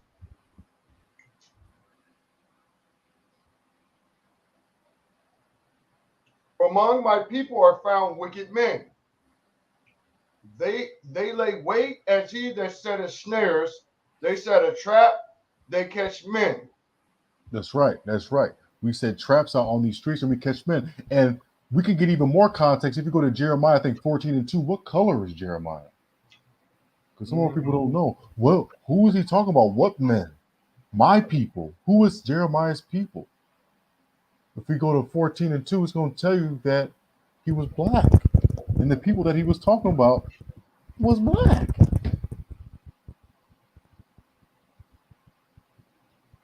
Judah mourneth, and the gates thereof languish. They are black into the ground. And the cry of Jerusalem is gone up. Man, our gates, man, our leaders, man, they're compromised, man. They're compromised. They got to do whatever they got to do. They got to buck dance and do all of this. And I know the brother was acting like you had to put on a dress and everything to get where he needed to be, man. Man, he's compromised. And it's just sad to see brothers like in the game like that. But I'm gonna share my screen one more time. This is what happens, man. This is another day. WGN, man. If you don't think that we living out the curses, just go put on WGN and you're gonna see it. You're gonna get tired of it. You're gonna get mad like me, and you're gonna crack open that Deuteronomy. So let's get it. New here at 5 o'clock, Dakota Early's mother is speaking out after a suspect was charged in her son's shooting. WGN's Dana Rebick is live outside Illinois Masonic Hospital with her reaction. Dana. We did have a chance to speak with her this afternoon to get an update on her son's condition, as well as get her reaction to the suspect charged in this case and the police investigation into this man. Some days I feel like I'm holding on by a thread. Today is we're one mourning. of those days. We're mourning. Things change Judah's mourning so fast. Joy Dobbs' son, Dakota Early, back in surgery today. The 23-year-old was shot multiple times during an... Come on, man. Wicked men, man. Young. You know we got to be young. Armed robbery in Lincoln Park just after 3 a.m. May 6th. Brother tried to take the gun from him, too. Went through his kidney, and the bullet kind of traveled downward, severing main arteries, cutting off circulation to his leg. Due to sepsis, doctors may have to now amputate it at the knee. With the anesthesia and the stress of the surgery, if his blood pressure drops, they don't know if they can support him enough to bring him back. Dobbs learned Sunday a suspect had been arrested and now charged in her son's case, 19-year-old Tyshawn Brownlee of Oak Park. That was Look. He said a trap, and they lie in wait. This is scriptures coming out, man. They lied, man. They lied. They lied. They lying if they said that we not the people. Who's doing this, man? Who's lying in wait like this, setting traps for our own people, man? For a damn phone, man. And then you got so-called white folks out here talking about he's a criminal, man. It's all economic. It's all economic, man. Where are the jobs at, family? Yo, that was a baby who got murdered, man. That wasn't no criminal. Man. That wasn't no thug. But again, if you remember in the slave codes, black is evil, black is dirty. Devil's food cake, angel's food cake. Dark skin is wicked. That's a curse, remember? So what's funny about it, this is a high light-skinned brother, but he's still a young brother. They always want to label us and mark us as gang members and gang killers. And this is good that you went there because it's going to allow me to transition over to where I'm trying to go with this. Yeah, he's just lying in wait, man. Just lying in wait. Right. It's like this, like the scripture said, our sons lie at the head of the streets. The head of the streets is the corner. The corner Negroes. Wicked men. So anyway, I'm gonna jump in and let me see. I wish it was Esau who got it. Shalawam, Bakawa. I agree. And you know, it's been a lot of crazy things going on, man. Y'all remember what happened with Will Smith, right? Y'all remember what happened with that? Not Will Smith. No, not Will Slocky. Not Will Smith and Chris Rock with Dave Chappelle. When that dude ran up on the stage and smacked Dave Chappelle. Y'all remember that viral video or attacked Dave Chappelle and got his brain stumped out? Give them brothers a hand. And giving Esau that work. But let me show you how the Most High's judgment works, right? Let me share my screen real quick. So we're gonna do a little bit of reading, and then we're gonna get back into the scriptures, right? So this is from Thursday, just yesterday, May 29th, May 19th, 2022, or 10. It says the man accused of attacking comedian Dave Chappelle on stage at the Hollywood Bowl has been charged with attempted murder for allegedly stabbing his roommate at a transitional housing facility in December, according to District Attorney's Office, Isaiah Lee. I'm sorry, the District Attorney's Office. Isaiah Lee has pleaded not guilty to the felony charge, is due back in court on June 2nd. Lee is accused of arresting Chappelle while carrying a replica gun that contained a switchblade as a comic performed during the Netflix Is a Joke Festival this month. He pleaded guilty to blah, blah, blah, blah, blah, blah, misdemeanors, blah, blah, blah. So that shows you, right? That brother ran up on stage and attacked another brother. You saying, why was he on the streets? He was homeless. The man was homeless. Yeah, he definitely was. He definitely was homeless. And it's weird because you would say, well, why was he on the streets? Well, it didn't say he was in the streets. He was in a housing facility. So that means he could have been in the projects. He could have been in a halfway home. He could have been, whatever, disbarred from his family, right? So it shows you because the scripture says, the Most High, talks about in Proverbs 6:18 about our people swift to do evil, right? And it also says, Jamie, look, they gave that brother the business. And he deserved all of that. He deserved every foot stomp, every punch he got. I just thank the Most High that they had mercy enough not to kill the brother. Because that would have been a whole nother different thing. Because all of them men could have been charged with that, So he got what he got. But at the same time, the Most High's judgment came right back around for what he did to his brother. He smote him with that madness that we read about in Deuteronomy 28 and 28. Let me grab that real quick, right? we're gonna read a little bit. We're gonna see a few things. We're gonna check out a few things that's been going on because I'm going somewhere with this. Let's go to Deuteronomy 28 and 28, right? Because that brother had to be out of his rabbit ass mind to be as little as he was to be trying to run up on somebody like Dave Chappelle. Now I know everybody remember Dave Chappelle was a little bitty dude. Dave Chappelle is not no little dude, man. Dave Chappelle is not no little dude. So anyway, this is on Deuteronomy 28 and 28. And the Most High shall smite thee with madness and with blindness and astonishment of heart. And thou shalt grope at noondays as the blind gropeth in darkness, and thou shalt not prosper in thy ways. And thou shalt be only oppressed and spoiled evermore, and no man shall save thee. So this brother right here was smitten with madness. He had to be totally mad. And let's think about it. The name of the comedy show was Netflix is a Joke, right? So if this brother, like this brother said, dislocated his arm and his head was beyond swole. He caught in Chicago. We used to say they gave him a Willie lump lump. You get it?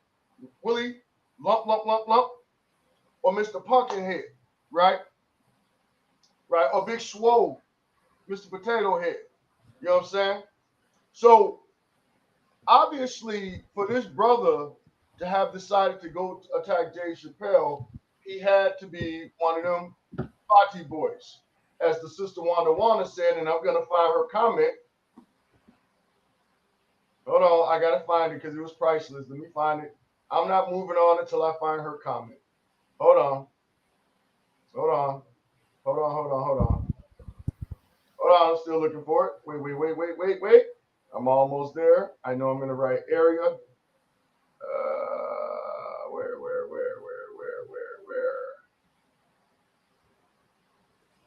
Almost there because I just seen Cisco. Boom. Obama made all these Skittles come out of hiding. Now, this would have been 20 years ago. That would have never been something that Dick would have. Yo, for real. That brother had to be smitten with madness and blindness and astonishment of heart. Because the only way this brother could have been offended about anything Dave Chappelle was saying was the things that he was doing, the rebuke, or even his jokes about the LGBTQ community, right? So, you know, and all in all, with that brother, with that judgment that he got upon him, you know what I'm saying? Yep. Boom, bye, the body boy age. Hey, my man just quoted that throwback. Boom, bye, in the body boy age. So the thing about it is like, even for that brother, man, it's just part of the curses, man, that, you know, you feel so inflamed. You get it? Inflamed. He felt so inflamed, flamingo, that he wanted to go up and assault his brother, all because the brother was making jokes. See what's going on when Dave Chappelle is doing them jokes and all of that. If you're really listening, yeah, he ain't going too far over the edge as far as like hardcore rebuke. But if you listen to the brother closely, he's giving them rebuke. He's actually giving them correction, and that's why they hate that. You know what I'm saying? So anyway, let me go back to sharing my screen because, you know, it's been a lot of mass shootings over the past few weeks. And you know, it's just not limited just to New York. So, right, we're going to tap into that. It said it was not a joke. Buffalo massacre suspects shared 5 months worth of plans with a group 30 minutes before the attack. No one alerted the authorities. So this man was in a group on Facebook or another messenger type group sharing what his plans were to attack our people, right? It says Peyton Gritton recorded his plans to carry out the racial massacre in East Buffalo for months in a chat on the Discord social media platform, report shows. Just 30 minutes before the white supremacists fired his set of rounds into the Tops-friendly market in the black neighborhood Saturday, he invited a small group of people to the private chat room to see his plans. Ginger's goal was to kill 36 black people, he said in his messages. That's 36 people that this devil, this white supremacist Esau, wanted to do. He wanted to massacre our people. It says he killed 10 black people on Saturday. I've heard 11, I've heard 12, right? It says approximately 30 minutes prior to the attack, however, a small group of people were invited to join the server. Before that, our records indicate no other people saw the diary chat log in the server. So these people that were in this chat with this guy, they did nothing. They did nothing. They didn't send out no alerts. They didn't call the cops. They didn't call the FBI, the CIA, saying that there's this terrorist getting ready to do an act of terrorism in America. You know why? Because these nations don't love us. Remember, Esau made a vow. He swore that he was going to kill his brother Jacob. And he taught his children the same thing. The Amalekites.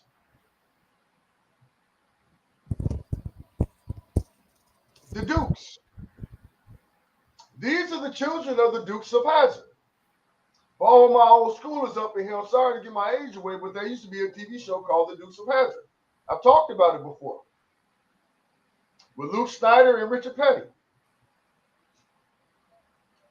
Right. He said, here's your reparations while shooting them.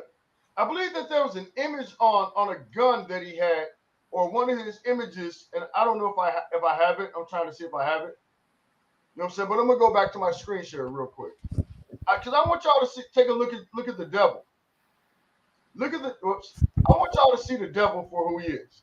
The devil is not some man underground walking around with a tail between his legs. This is what the devil looks like. I'm surprised they didn't give him some sandwich or something. I'm You surprised.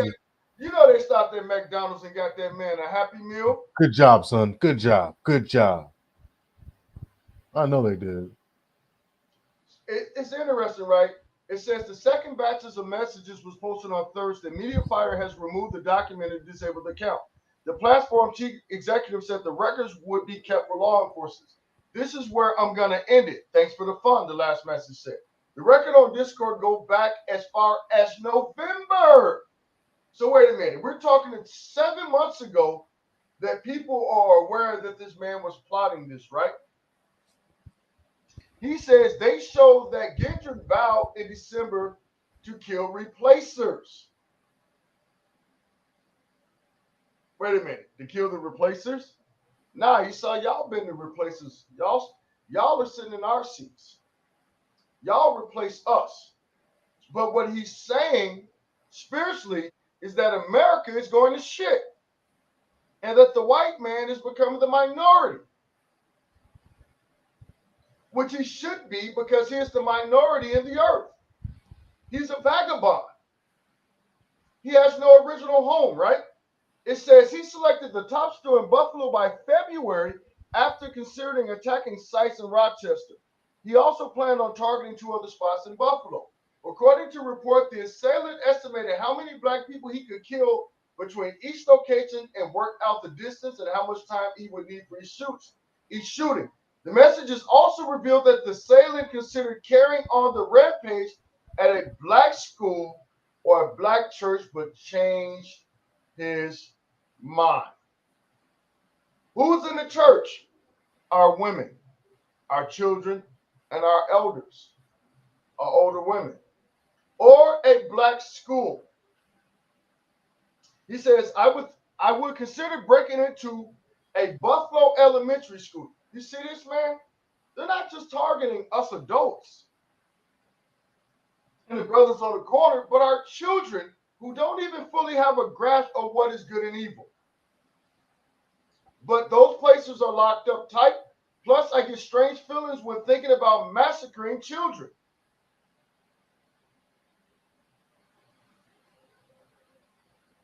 I'm sure you would.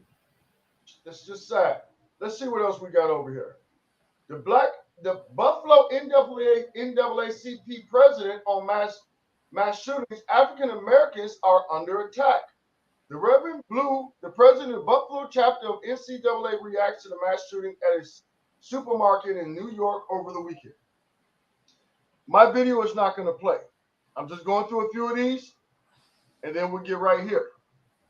Look, this is what happened. Show you how much Esau hates us. It says a correction officer suspended after despicable social media post mocking Buffalo killings, right? It says the state corrections department has suspended without pay an Attica correctional officer after a despicable social media post. They made light of the mass killings and victims at a Buffalo supermarket, right? I'm going to drop down to this right here. It says the officer, Greg Foster, mocked the fatal shooting of 10 black people at the Buffalo Top Market, writing with an offensive Facebook meme. Too soon. This should weed out some Facebook friends. He followed with a statement with a smiling emoji. It says Foster post circulated wildly on social media by people bringing it to the attention of docs seeking a response. Records show Foster is an officer at Attica whose base pay is in 2020 was $75,563. His earning that year was $185,482, likely because of overtime. So I'm going to stop my screen share real quick. It's like the brother read in the book of Psalms 83. They that have hated us have lifted up the head. Now that's not Psalms 83, but the scripture says that they that hate us have lifted up the head, right? So now that, you know, like he said, Obama empowered the Skittles to come out the closet, and Trump has riled up the devils that have always been lurking, right? Give me Psalms 141 and 10 out of 1. Kind of. Also, too, I knew it was going to happen. The whole thing with the Black Lives Matter thing, they did that stuff on purpose to rile them people up too. Because you know how people get so irritated with that. People have replaced the N-word with BLMers now. I was getting into a little argument with people on the WGN because if you look at those WGN comments, they always label us as criminals. Them, their community, criminals. Get out of here. No. Lock them all up. And it's like, that boy is 17 years old, sir. Hey, this is going to get interesting, right? Because think about it. We got this dude in Buffalo, New York, shooting up Buffalo, New York, and a black community shooting it up. Where all the thugs at? Where all the real niggas at? Where the killers at? Where all the thugs that was running up and down the streets in Harlem, New York, chasing after some guy and turned around and shot an 11-year-old girl who's walking down the street with her parents. Where are those guys at? Where the Vice Lords and GDs and the Latin Kings at? Where the Bloods and Crips at? Bunch of cowards in my book. Mm-hmm. Because why this Negro, why this white man was terrorizing that neighborhood, I'm going to show you something else that was happening within that same time frame, either that same day or the day after. And this is why we say that our people are afraid of the white man. They hate their own, but will bow down and serve the white man who is their God. Because ain't nowhere in hell, I'm just being honest, back in my day, when I was on the streets and we was banging, let something like that happen in our hood. Police would have never got to him. Even when the police showed up and before he came out that store, he would have been beaten half to death. I've seen it happen. I've seen it happen where there's so many brothers out there handling their functions that the police fall back.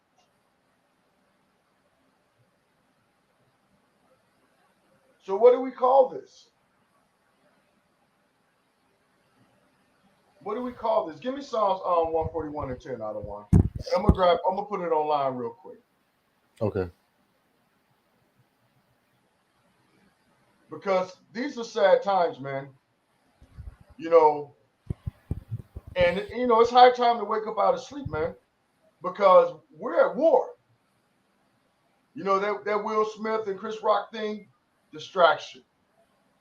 The stuff going on with Will Smith and Jada Pinkett and all the humiliation she's doing to her husband, just a distraction. Mm-hmm. All them women celebrating the death of Kevin Samuels and all of that, just a distraction. Actually, do me a favor, man. Start up at Psalms 141 and 9 and 10. This is the book of Psalms 141, Psalms 141, verse 9. Keep me from the snares which they have laid for me, and the gins of the workers of iniquity. Let the wicked fall into their own nets, whilst that I withal escape. Right. So it says, keep me from the snare of them that they have laid for me. Obviously, this white man, this white dude, Mr. P. Wood, he was laying a snare for our people. And his own people didn't give a damn about us. But when you see us out in the street, they always saying, what about the white man? What about the white man? They never ask about the Chinese man, the Arab man, the man from Cambodia, the Japanese. They always like, what about the white man? What about the white man? But wait a minute. They're the ones who have been laying these snares for us.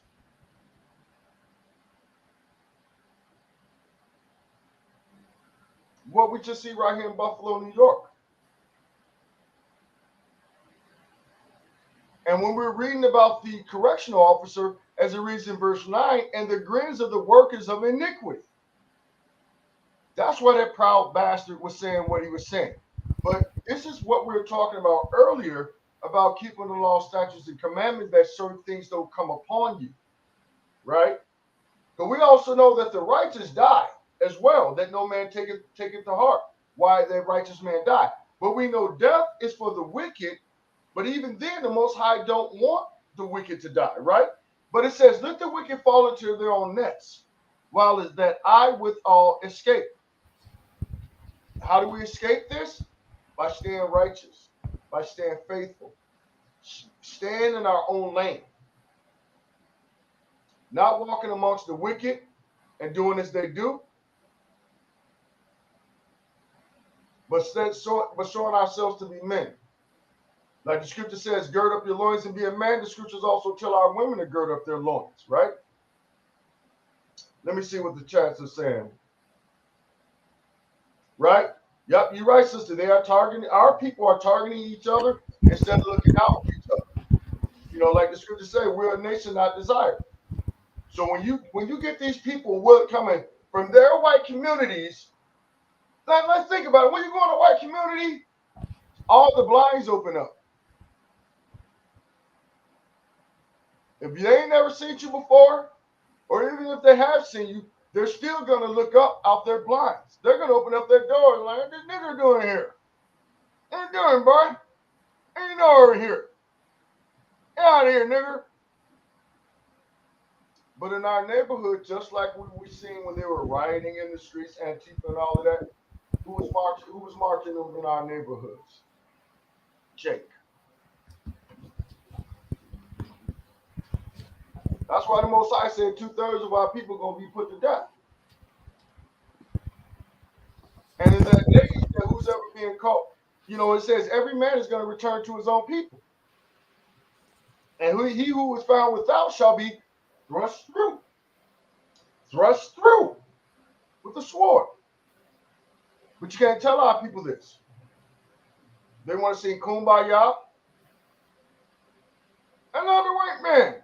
Hey, remember, and if y'all ain't seen that last video that we uploaded from Camp from Purim, it was with Chief Priest Sharp. Remember that Jake came up there with Esau? Yeah. Yeah, man. Black man thought he talking about, I'm going home with the white man. Straight scoffing out there. Brought the white man up there, knew what it was. We up there building with two beautiful brothers, having a great build. Then Jake come up here with Esau. Then at the end of the day, get real disrespectful with us because Esau cannot handle the onslaught of the scripture. It was getting bloody out there. And Chief Priest Nathaniel, if you think he's sharp in class, he's sharp in the street.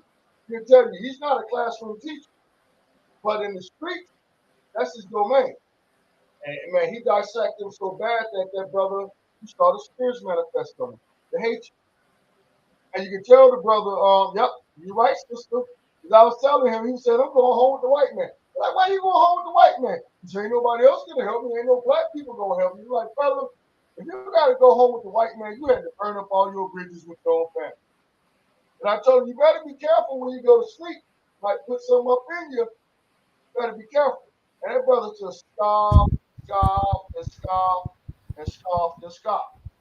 And be more aware says they're looking for one man on. Hold up, they said they're looking for one man on the streets, but have not found so sick kind.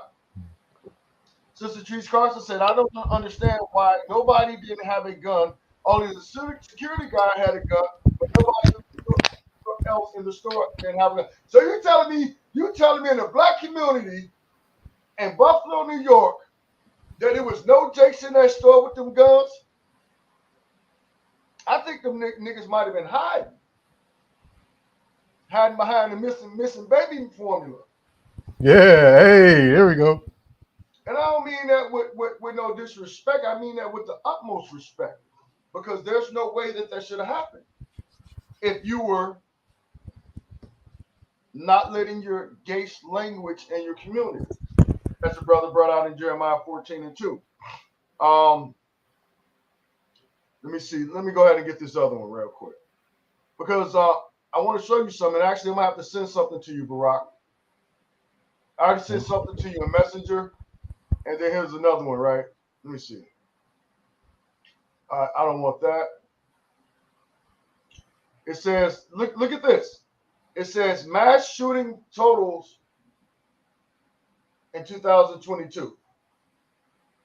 And it reads, it's 19 weeks into the year already, and America has already seen 198 mass shootings.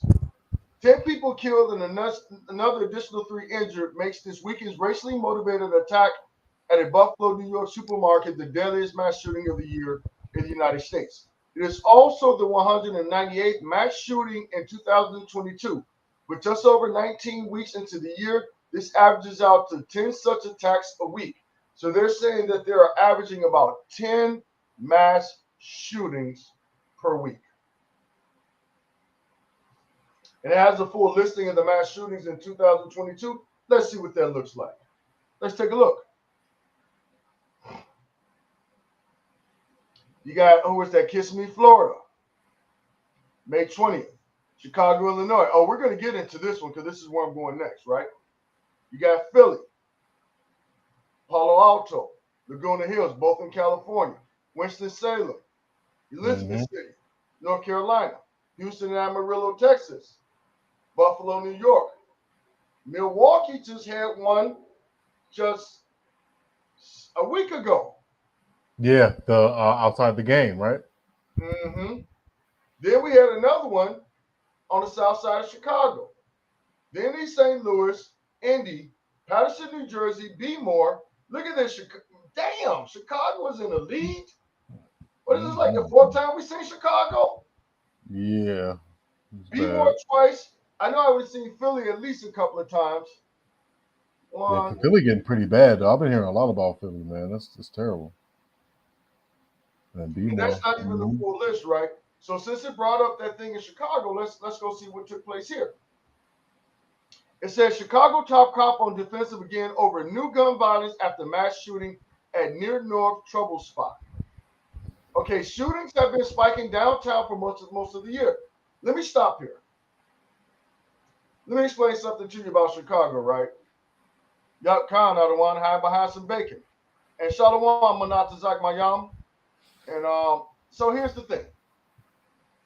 I'm Chicago born and raised, right? For most of my lifetime, you never really ever heard of people being murdered downtown. You didn't. You might hear about it every now and then. First, earlier last year, you had a brother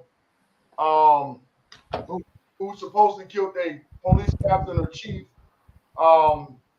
in the Thompson building downtown. Meaning that this brother was able to get inside of a government building with guns. And you got to go past security, the scanners, the spin around, and pat you down, all of that. And this brother was able to walk into a government facility And somewhere in another, he winds up in the same stairwell as the white chief or chief captain of the Chicago police, and they have a shootout. And somewhere or another, this man was able to get out the building and get all the way away for days in a highly fortified government building. Some ain't sounding right. So anyway, back to Chicago, right? And Shabbat Shalom, Lex Diamonds and everybody who's tuning in. I'm sorry if I missed you. If I haven't been able to acknowledge you being here. But let's think about it. Chicago, downtown Chicago, is like most cities. That's like neutral grounds. It's like the neutral area of every major city, the downtown area. Usually the safest place, and not a lot of violence really takes place, right? So after FBG Duck got killed, the rapper from Chicago who was beefing with Lil Durk and them and King Von, it's been open season downtown. Prior to that, nothing like that ever really happened. The next biggest thing that happened downtown was the Antifa riots. And then prior to that was the Great Chicago Fire or the Civil Rights movements, right? So while we got white men running in our black communities, shooting each other up, let's go back to this article. And this is Chicago Sun-Times, the second largest newspaper in Chicago. And it reads, it says, for the third time this week, the Chicago cop found himself on the defensive over gun violence Friday. This time over a mass shooting downtown that left 2 dead and 7 injured. The people were shot near a notorious spot at Chicago Avenue and State Street as two groups began fighting near a McDonald's restaurant and someone opened fire into the crowd. Who was out there fighting? Anybody want to take a wild guess? Come on, chat, let's get interactive. Anybody want to take a wild guess out there who was fighting? It was over a damn McDouble, too. Brother, you say that's fake news, brother. That's never fake news. This right here in my backyard, man. Come on. Come on, man. I'll put you in timeout. Talking about fake news. Timeout. But, brother, we understand that there are real shooters on the block, bro. I grew up in the hood. I'm from the west side. Used to hang out at the projects at 4120 on the low end. Used to be on 95th and the Dan Ryan. Be on the east end. We're not talking about brothers just shooting pow, and a few brothers getting shooting at each other. We're talking about mass shootings where multiple people are being killed. So you're saying real shootings happen every day. So where are you at with this? Hold on. Let me get that. Hold on. Let me stop that. So go to W. Hold on. Give me a second.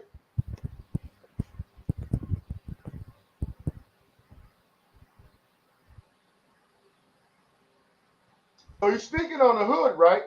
But what do you call this right here, brother? What do you call this? White man going into a black community? White man going into an all-black community in an all-black grocery store killing our people?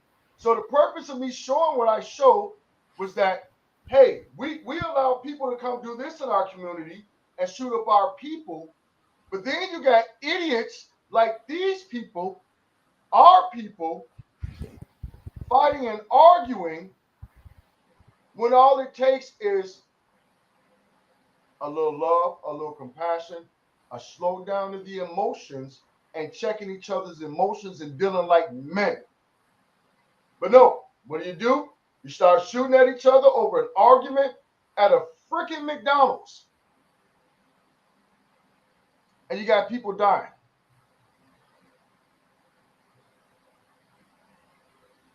So you saying that this is less important? Nah, brother, I believe what I see. No different than I seen what happened to Laquan McDonald walking down in the city getting killed by the police. Jameer Rice. George Floyd. Brother, I don't think you understand, man. We're awake over here. Our pineal gland is wide open. We see it. We're seeing it all. So what are you going to do to help fix the problem, brother? What are you going to do, Mr. Jet Speed? What are you doing to help?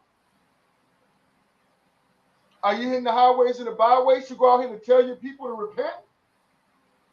Or are you just saying, hey, that's just an everyday, another day in the life of the hood? And that's the mindset of the nigga kingdom. Niggas love being at the bottom of society, being the poorest, brokest, and most destroyed out here. It's so sad our people are destroyed and they don't even know it. They think it's glamorous. No, when you murder your brother, you're a coward. Mm-hmm. You're a punk.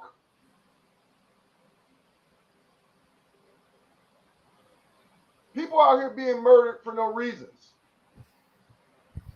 being singled out by their own people. But then, when we're being singled out by our enemies,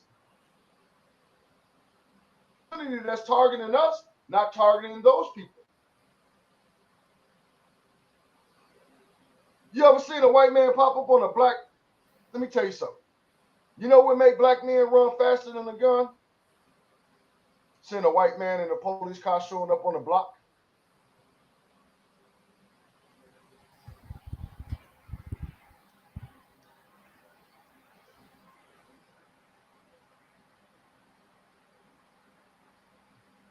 Yep, you're right, Lex Diamond. I understand black people was fighting. That's why I brought it up.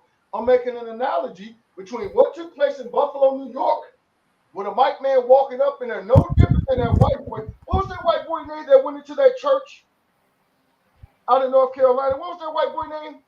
I forgot. Other one. What's the white boy name? Anybody know the white boy name? Drop it in the chat.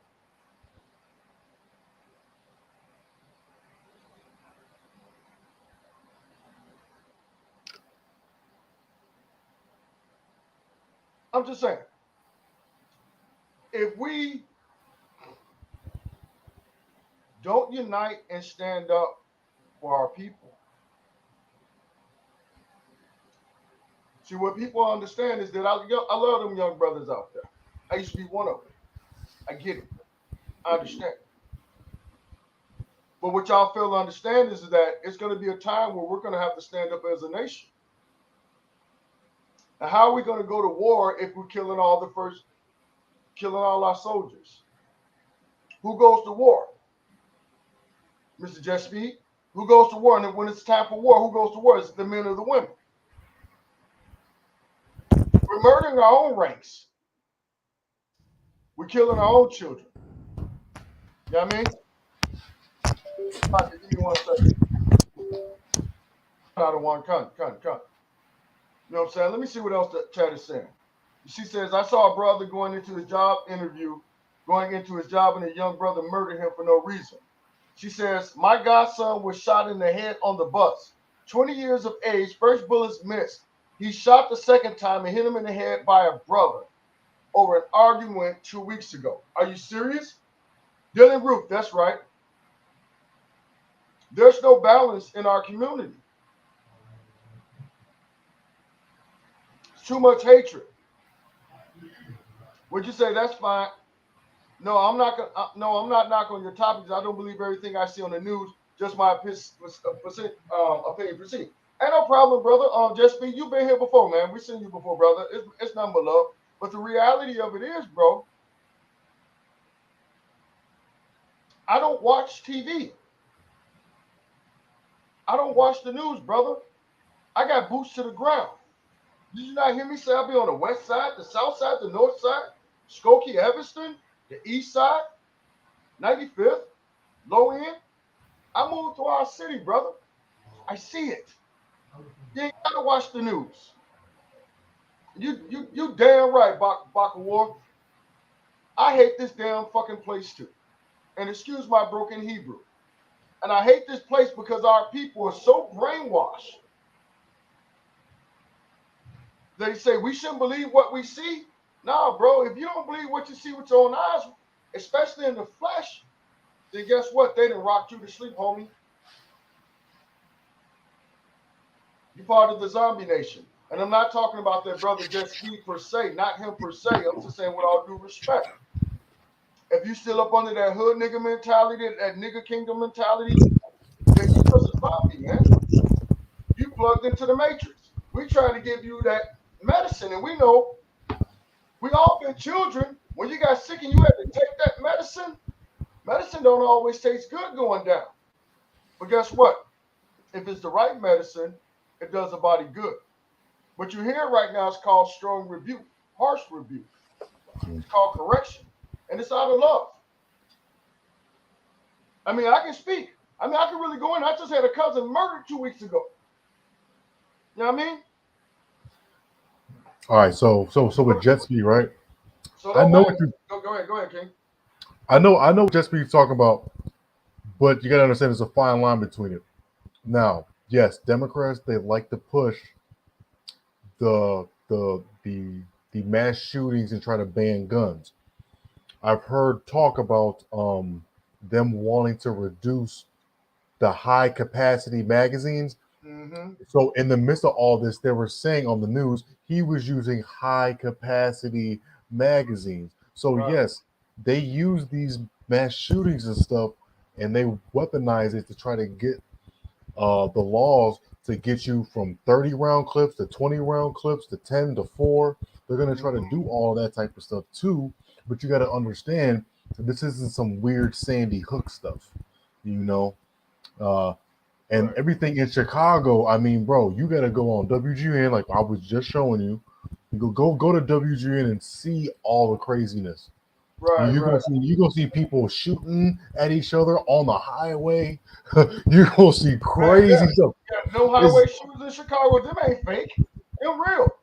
That ain't new. People getting hit in the neck. People Them people getting are hit in dying the out back of the head while they driving.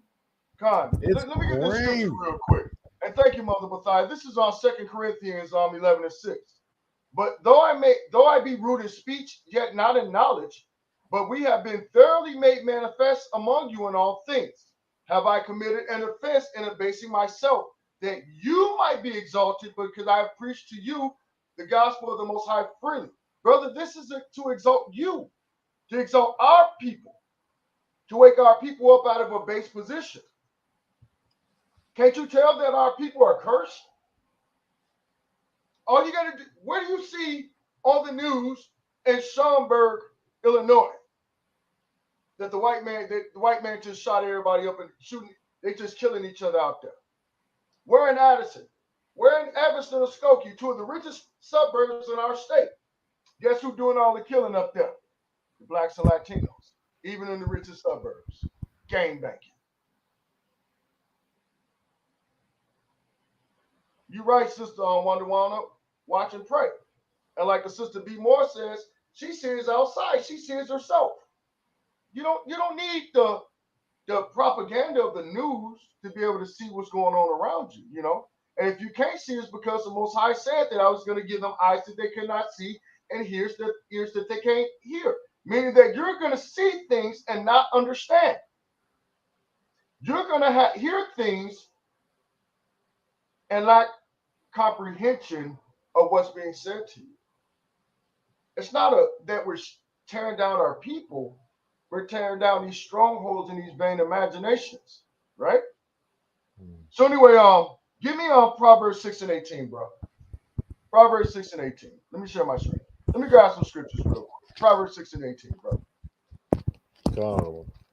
Proverbs 6 and 18.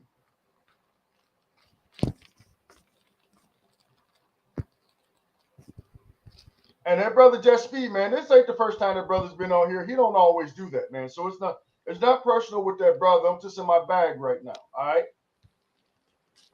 I'm in my bag right now. All right. Proverbs 6 and 18. Hold on. Nope. Give me on Proverbs 6 and 16, right? Because we can always talk about what the white man's doing to us, but what are we doing to one another? How are we going to stop them from doing what they're doing to us if we don't band together as a nation? Right? Go ahead. It's the book of Proverbs, chapter 6, verse 18. No, 6 and 16. 6 and 16. These 16 doth the Lord hate.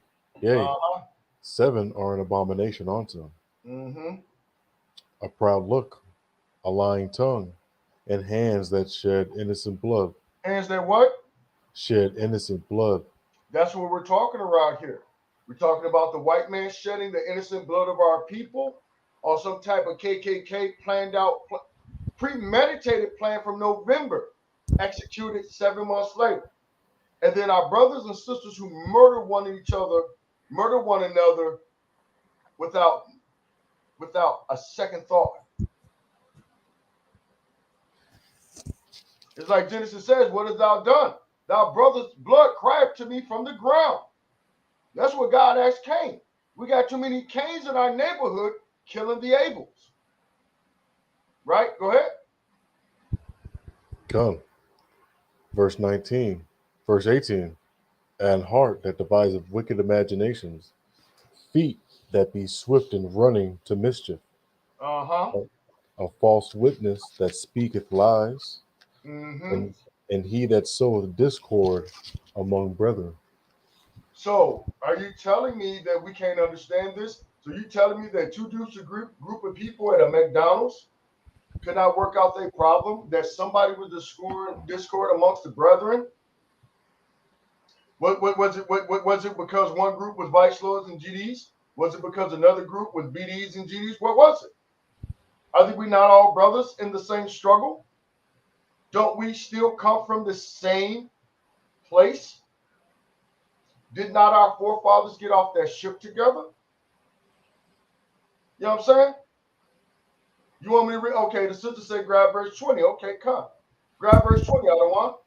Grab Come, verse 20. Come. my son, Oh, Salaki, this is what I spoke on earlier. Go ahead. my son, keep thy father's commandment, and forsake not the law of thy mother. Uh-huh. Bind them continually upon thy heart, and tie them about thy neck. Right. So wearing these commandments is like wearing a tie around your neck. It's like it get a little too close for comfort, but the more you walk in it and the more you practice them and the more you rehearse the righteous acts, the tie loosens up. You become a better tie around, tie it around your neck. And me personally, I got a phobia about ties. You know what I'm saying? About literal ties, but metaphorically, I know what it means. Right? And it says, when thou goest, it shall lead thee. When thou sleepeth, it shall keep thee. And when thou waketh, it shall talk with thee. So these are the principles that we have to understand that separate.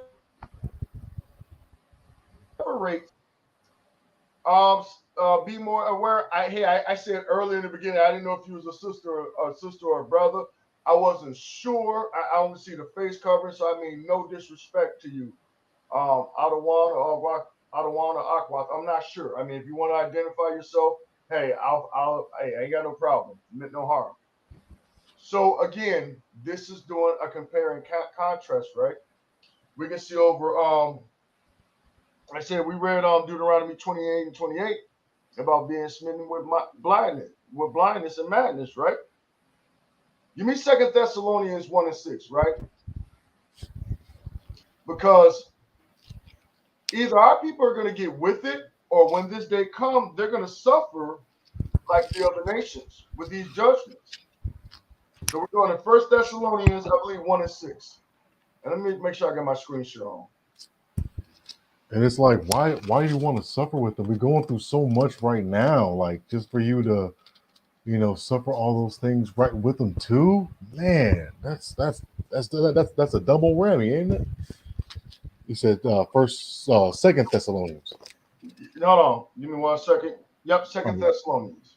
My bad, I went to first. Give me a second, Baba Kishah. I went to the wrong one myself.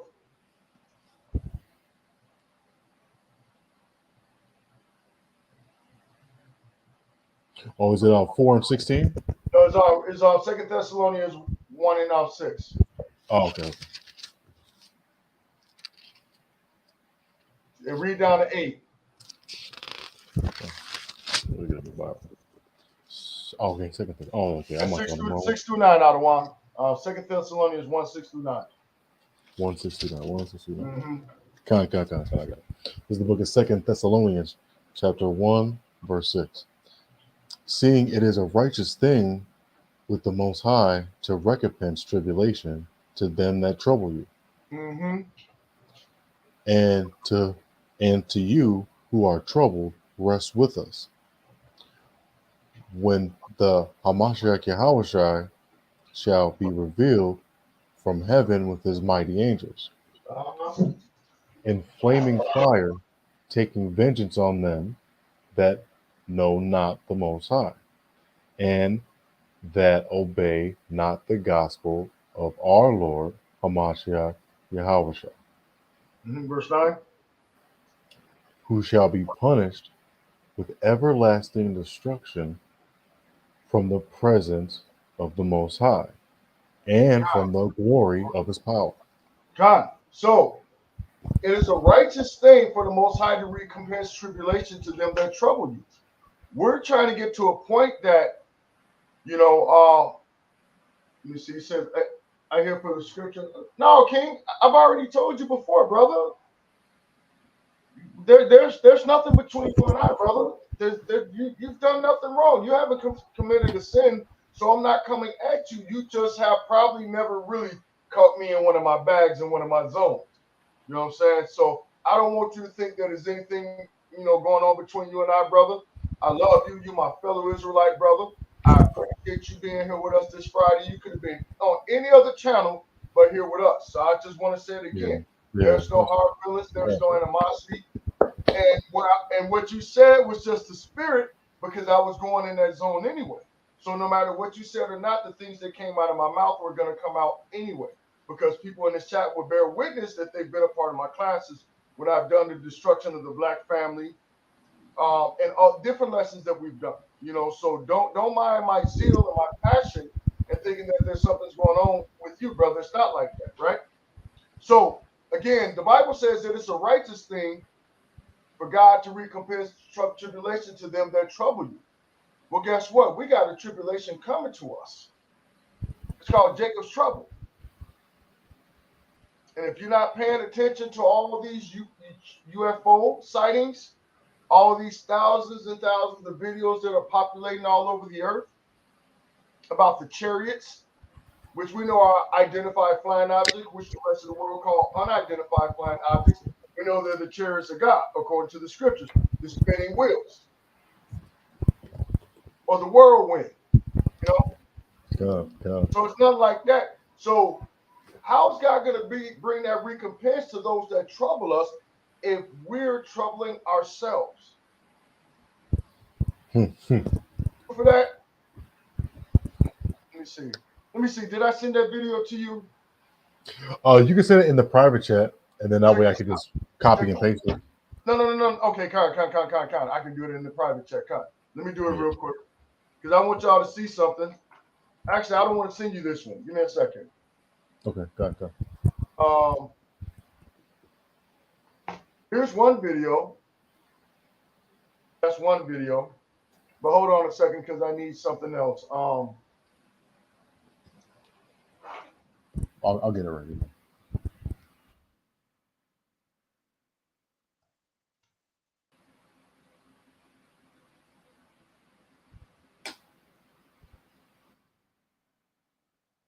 So don't play that one yet. Okay, hold on. I'm going to send you another one. Hold on. Let me see if this is the one. Make sure my sound down. Yep, this is the video. So I'm going to tell you the order I want you to play them first. And then I want, let me see. That's one. And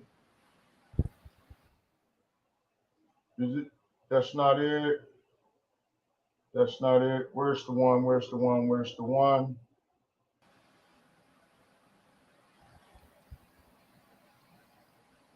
I got one. I'm trying to find this video. Okay, that's not it. I already got that one. Okay, here's the other one. So do me a favor, play the one that's the second one that you see. Load that up on your screen share, right? So the reason why I'm going here, the second video, the second link, click that one and go and share your screen. Now, remember we was talking about Buffalo, New York. Let me see. So give me a second. That's right, sister. Hope for Justice. Let me see. Okay, Khan. Okay, see, I wasn't wrong, man. The spirit. He was in the spirit. He was in the spirit. Come on, man. I didn't offend my sister because she is my sister. She's an Aqua, so all praises to the Most High. Let me see. Sister Bathia, Mother Bathia says, out of the mouth of chief priest, we're the only nation that can change our destiny. Exactly. Exactly. That's the purpose of these classes and these videos, because the Bible says what God has made crooked, who can make straight? Okay. We weren't made to be crooked. We were made to be righteous. Our lifestyle is supposed to be that narrow path, but guess what? We linked up with the crooked. We took on the ways of the ones that were made crooked. And slavery and all that, our people weren't thinking about being gangsters and John Gotti and Al Capone and crap like that. There wasn't no niggas in slavery dreaming about being Tookie Wilson and Larry Hoover. Why nobody thinking like that in slavery? These are learned behaviors, right? So let me see what else we got. She says, Mother Bathia, you're going to make me do a church shout in a minute. Hold on. And what the world needs now is love. We love Yasharala. I'm speaking of. Exactly. Our people need to learn to forgive one another, to learn to sit down and talk with each other and iron out our differences. We ain't always got to go to the guns, man. I mean, I don't mind doing these. I'd rather you do that. You know what I'm saying? Let me see what else we got in here. And it says, didn't NATO say that we, yep. Yeah, actually, I've seen some reports, Wanda, that we've encountered over 1,000 UFOs in the last few months. Definitely correct. She says, I'm impressed how you know it's nice to feel that from you. Thank you, guys. Oh, you're welcome, son. And same thing to you, brother Jasper. It's love. It's love. I understand Proverbs 27:5. Count out of one. Keep coming in, man. We don't want you to go nowhere, bro. So go ahead and cue up that video for me, that second video, because this is what was going on while all of that stuff was going on in Buffalo, New York. Guess what else happened? You want me to play it? I can't see. Yeah, hold on. Let me you know what? Let me Ooh. Hold on, Salakia. Stop it. Okay. Yeah, just give me the green light. Gotta take that comment out. Okay. So this happened. The Buffalo shooting happened, and this happened either the same day or the day after. Go ahead and run that. Go. I am videotaping it. Look at that shit. The guy jumped out of the window. Pause. Ooh, he's throwing haymakers. So if you don't notice, this is Freddie Gibbs. Hey, pause it for me. Windmill. Holy shit. Look at all these people. Where'd he throw it?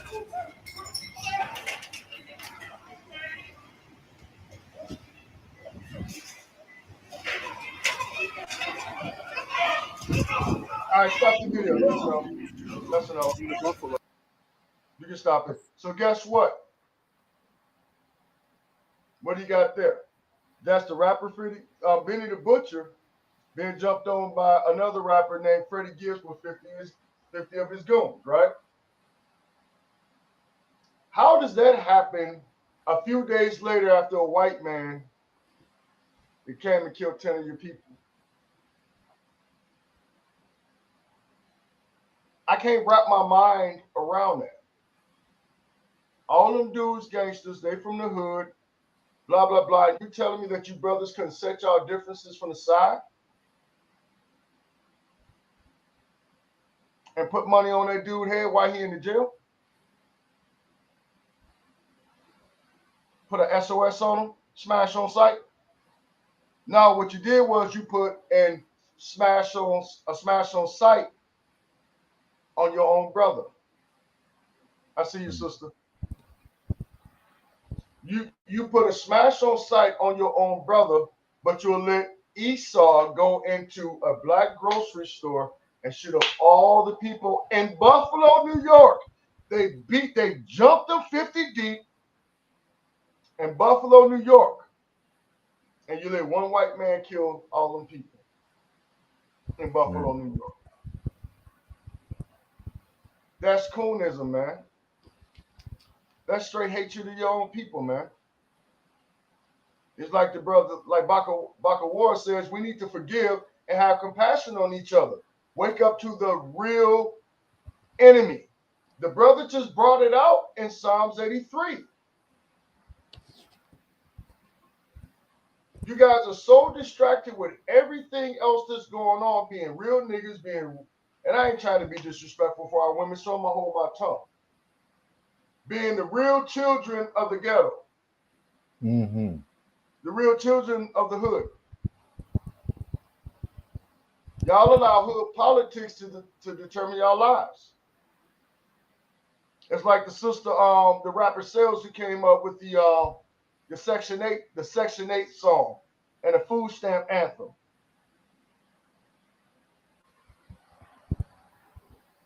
Where's our mindset, man? We're in such a position, man, and it's high time to wake up. Give me Baruch 3 and 8, Baruch 3 and 8. I'm gonna grab it. Baruch 3 and 8. This is why we're still going through what we're going through. And I don't think brothers and sisters really get it. I really don't think they get it. You know, and I'm not talking about those who are in the channel or in the chat and all that. I'm talking about our people that are doing this.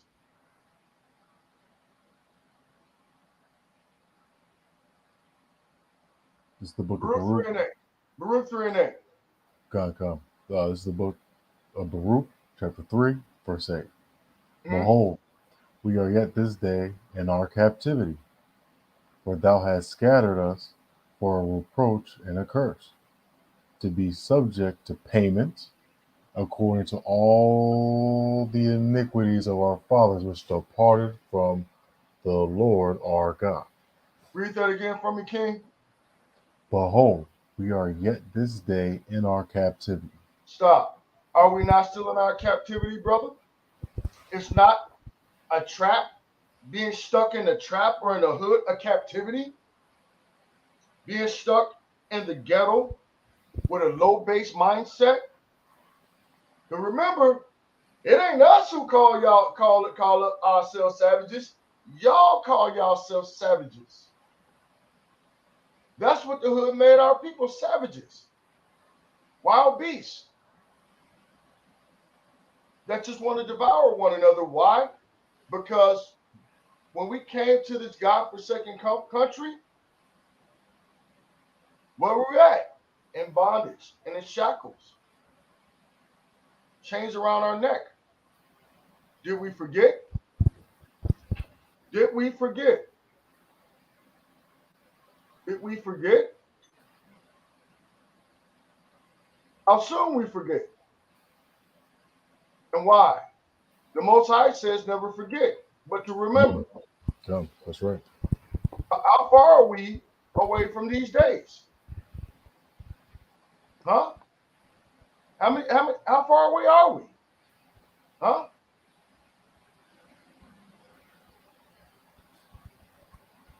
How far away from these days? Slave plantation prison house. It's funny they got Esau over here, but this is a Halloween festival cartoon costume. Ain't that something? Even in reality, man, these people mock us, right? Mm-hmm. Did we forget about this? Did we forget about these things?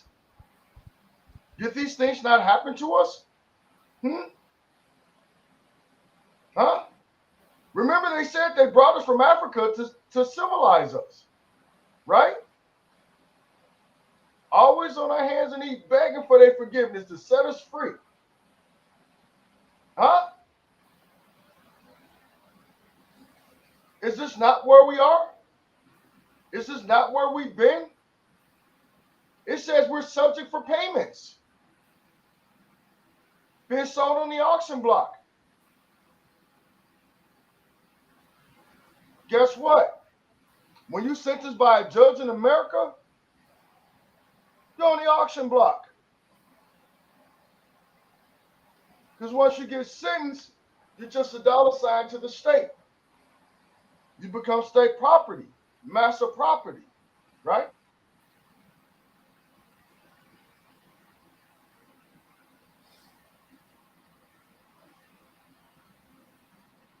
And through all their hardness and suffering, and through the perversion of these nations who have influenced us. See, the thing about it is they know what our people don't know. When we sin against God and we turn our back against God, they can dominate us and rule us. Mm-hmm. But if we walking with the Most High, doing what He commanded us to do, loving our brothers as ourselves, how hard it is to look at the next man across the street from you and realize that that man over there going through the same struggle you're going through. How do you know that? Because he's in the same environment you in. The dude on the other side of the viaduct, you think he's better on the other side of the viaduct? No, nigga. It's the same curses. It's the same pain. Mother Matthias says it was women doing the same thing in Florida on so-called Mother's Day. A large amount of women fighting each other. I've seen that too. I thought it was y'all day. But now y'all just in some self-goddess Egyptian, Greek, Babylonian, Talmudish, idolatrous, fake goddesses worshiping yourself as God, want to be gods. And that's why I tell brothers, you got, like the brother was saying, you got to be careful about who you choose for a mate. You know, a lot of men out here who are dead in the streets or in prison over wicked women. Right? You right, brother. You right, Bakawar. Of course, we forgot. We have so many BS distractions. Love and hip hop, NBA, basketball, NFL.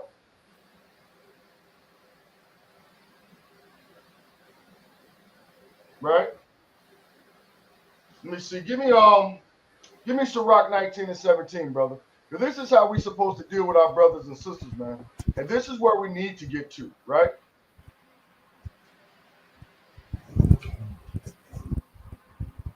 It's imperative that we get here. We got to get here. Because if we don't, and I'm talking about this as a nation as a whole, because some of us, not myself speaking pridefully, but some of our people that are awakened already live this way. We're waiting on the rest of y'all, right?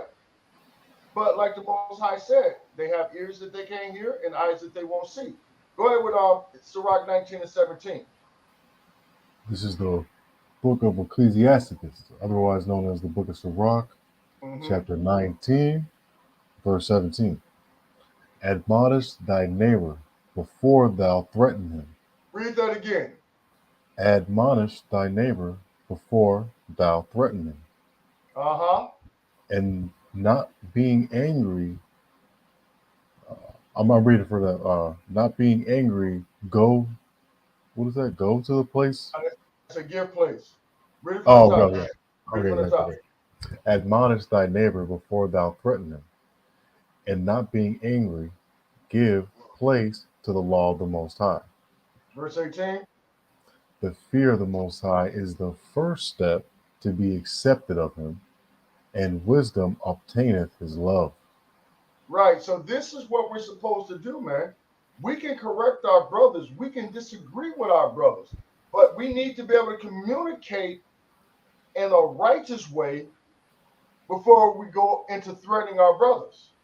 Because you know how it is. Once you pass that threat, flame on. It says, admonish thy neighbor, meaning correct thy neighbor before thou threaten him, and not being angry. Meaning that even when you and your brother, or that GD and that Vice Lord, or that BD and that GD, or that Blood and Crip is having disagreements, let's get the definition for that word admonish real quick. Let me get that definition, brothers. Yeah. You know what, too? I've been around a lot of East Indian men, what we so-called Elamite men. They do argue that that's all they do. Okay, they raise their hands and they talk and they get real close to each other, but that's all they do, and then they leave in peace. When we argue, I think in the scriptures say that arguments lead to violence with our people. And that's what it is. And that's Right. what it is. And then just to let me back off that, when they do wind up getting into it, man, they having, and honestly, I've seen a few of these videos. They hilarious, man. Them damn Indian dudes, they don't punch each other. They be trying to slap each other like women. Yeah, they do. You know what I'm saying? Be smacking at each other like they're women and all of that. But let me go ahead and grab that definition real quick. Admonish, right? Good. The word admonish is a verb. It means to warn or reprimand someone firmly. It says reprimand, rebuke, scold, reprove, upbraid, chastise, right? It also means advise, recommend, urge, give them caution, warn them, counsel them, exhort them. Like I was telling the brother earlier, I'm not here to tear you down, brother. I'm here to exhort you, right? It says also to implore and beseech, entreat, encourage, to bid, to enjoin, to push, to pressure. And the antonym of this word is to discourage. So we're not here to discourage anyone. We're here to encourage everyone. Because obviously our people, as like we just read, admonish thy neighbor, correct thy neighbor, warn thy neighbor, caution thy neighbor before thou threaten him. Remember, it says, rebuke not thy neighbor, nor is to suffer sin upon him.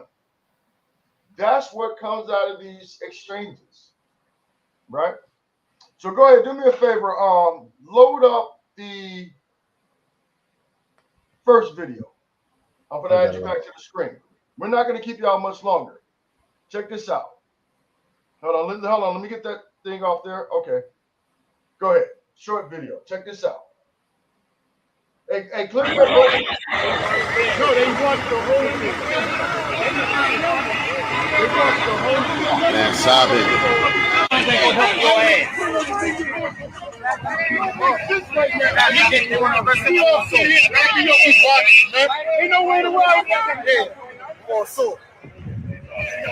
But the one on the floor had a bunch of needles and stuff. But he good. I'm gonna update you. That man, he admitted. If you open up, he admitted. Me watching the whole thing, he swung on the fact. He swung. He agreed with it. I'm not gonna shut up. It's the public reason. All right, go ahead and stop it. So basically in this scenario, as y'all see right there, this was a white man, again, walking downtown. I think that was in New York. I think he was in New York. And this white man was going around with needles, syringe needles, trying to stab and poke black people with these needles. What are in those needles, white man? Are you trying to pass off HIV or AIDS? What are you trying to do? What's in the syringes? Why did he come to our community to pull off an act like that? Because our gates are languishing. But wait, Ottawa. But wait. But Asian people got a hate bill for them. But Yep. I don't see nothing happening right now as far as Congress doing a hate bill for us right now. Right. Not at all. That's crazy. Nah, because it was never meant for us, bro. We were never meant to be citizens here. We were always meant to be property. And like we try to tell brothers and sisters with your birth certificate, social security cards, and when you're getting that all for your children, your child is being traded on Wall Street as stock with the straw man purchase. You know, that's a whole another conversation that I don't even want to tap into right now. But we're over in Sirach, chapter 12. And let me see, where do I want to go? I'm in Sirach 12. Let me see where I want to go.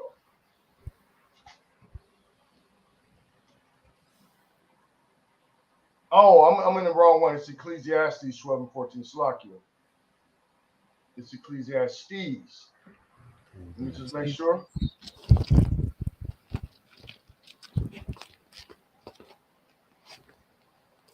We'll make sure. Yeah, God. Read on Ecclesiastes 13.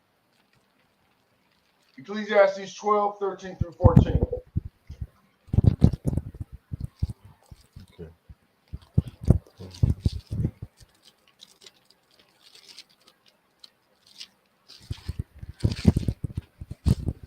12, 13 through 14. Yes, sir. Yes, sir. Kanadama. This is the book of Ecclesiastes, chapter 12, chapter 13. Let us hear the conclusion of the whole matter. Fear the Most High and keep his commandments, for this is the whole duty of man. Let's stop there. This is the whole duty of the Israelite man. The brothers hanging on the corners, the brothers strung out on drugs, the brothers out there pimping, the ones out there murdering and killing, slanging and banging, even the ones that are turning into Skittles. The conclusion is to fear the Most High and keep his commandments. But this is the whole duty of man. There's no answer about, there's no if and buts about that. But even more, read 14, young man. Out of one, Baba Kashad. For the Most High shall bring every work into judgment, with every secret thing, whether it be good or whether it be evil. Right, so everything the Most High is going to judge. Everything is secret, whether it be good or whether it be evil. And I'm going to jump over to Salakia. Now I'm going to jump over to the book of Sirach. Salakia. Stop my share for a minute.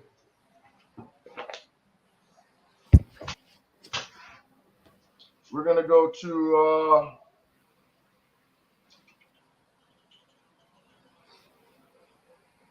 we're going back to Sirach, and we're going to be in chapter 33, chapter 33. And I'll tell you what I want real quick. I think it's right around 14, if I'm not mistaken.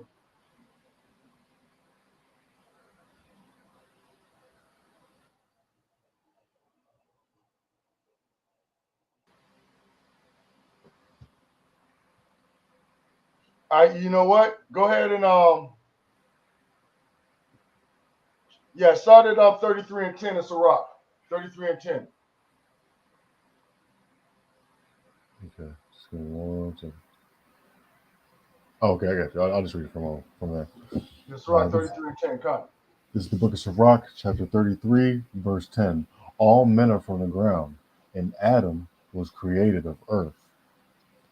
In much knowledge the Most High hath divided them, and made their ways diverse. Some of them hath he blessed and exalted, and some of them hath he sanctified and set near himself. But some of them hath he cursed and brought low and turned out of their places. God, go down to stop at 14. Oh, as the clay is in the potter's hand to fashion it at his pleasure, so man is in the hand of him that made him, to render them as liketh him best. Good is set against evil, and life against death.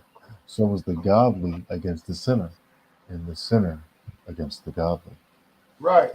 So, in other words, the scripture is saying the Most High has made all men from the ground. Like the book says, we all come from Adam. And the people that thou hast chosen. So basically what the scriptures is saying is that the Most High has made men diverse in their ways. Meaning he made some vessels, he made some of his creations to be wicked, the wicked. Job 9 and 24, the earth is given into the hand of the wicked. If not, where and who is he? We have to identify him according to Job. And then it says, even some of them he blessed and exalted, and some of them has he sanctified and set near himself. there was our nation that was set near him. He set us apart from the other nations. But some of them has he cursed and brought low and turned out of their places, right?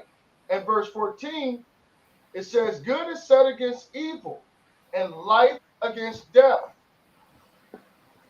Good is set against evil and life against death.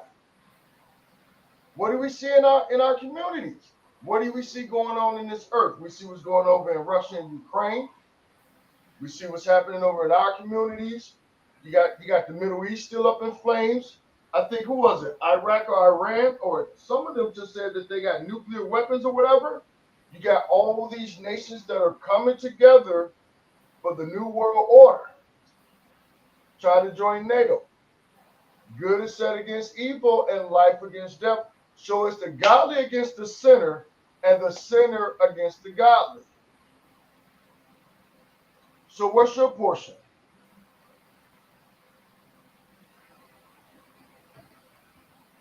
Let me say. What's your portion? Is it going to be good or evil or life against death? There's only one outcome.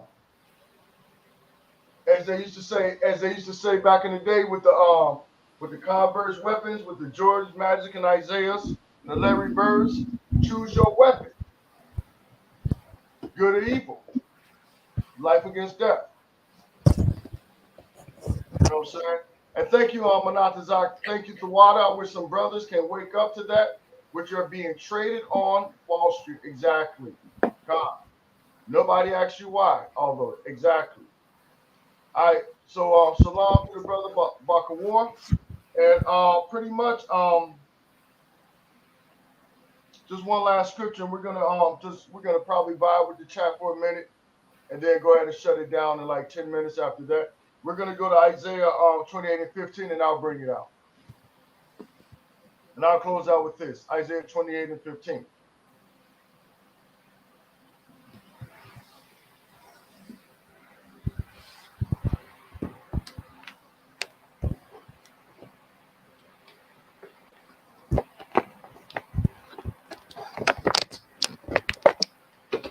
Now, I appreciate everybody who endured us being late and all of that, so I do appreciate you. All right, this is Isaiah 28 and 14. Wherefore hear the word of the Most High, ye scornful men, that rule this people which is in Jerusalem, because ye have said, we have made a covenant with death, and with hell we are at agreement. When the overflowing scourge shall pass through, it shall not come unto us, but we have made lies our refuge, and under falsehood have we hid ourselves.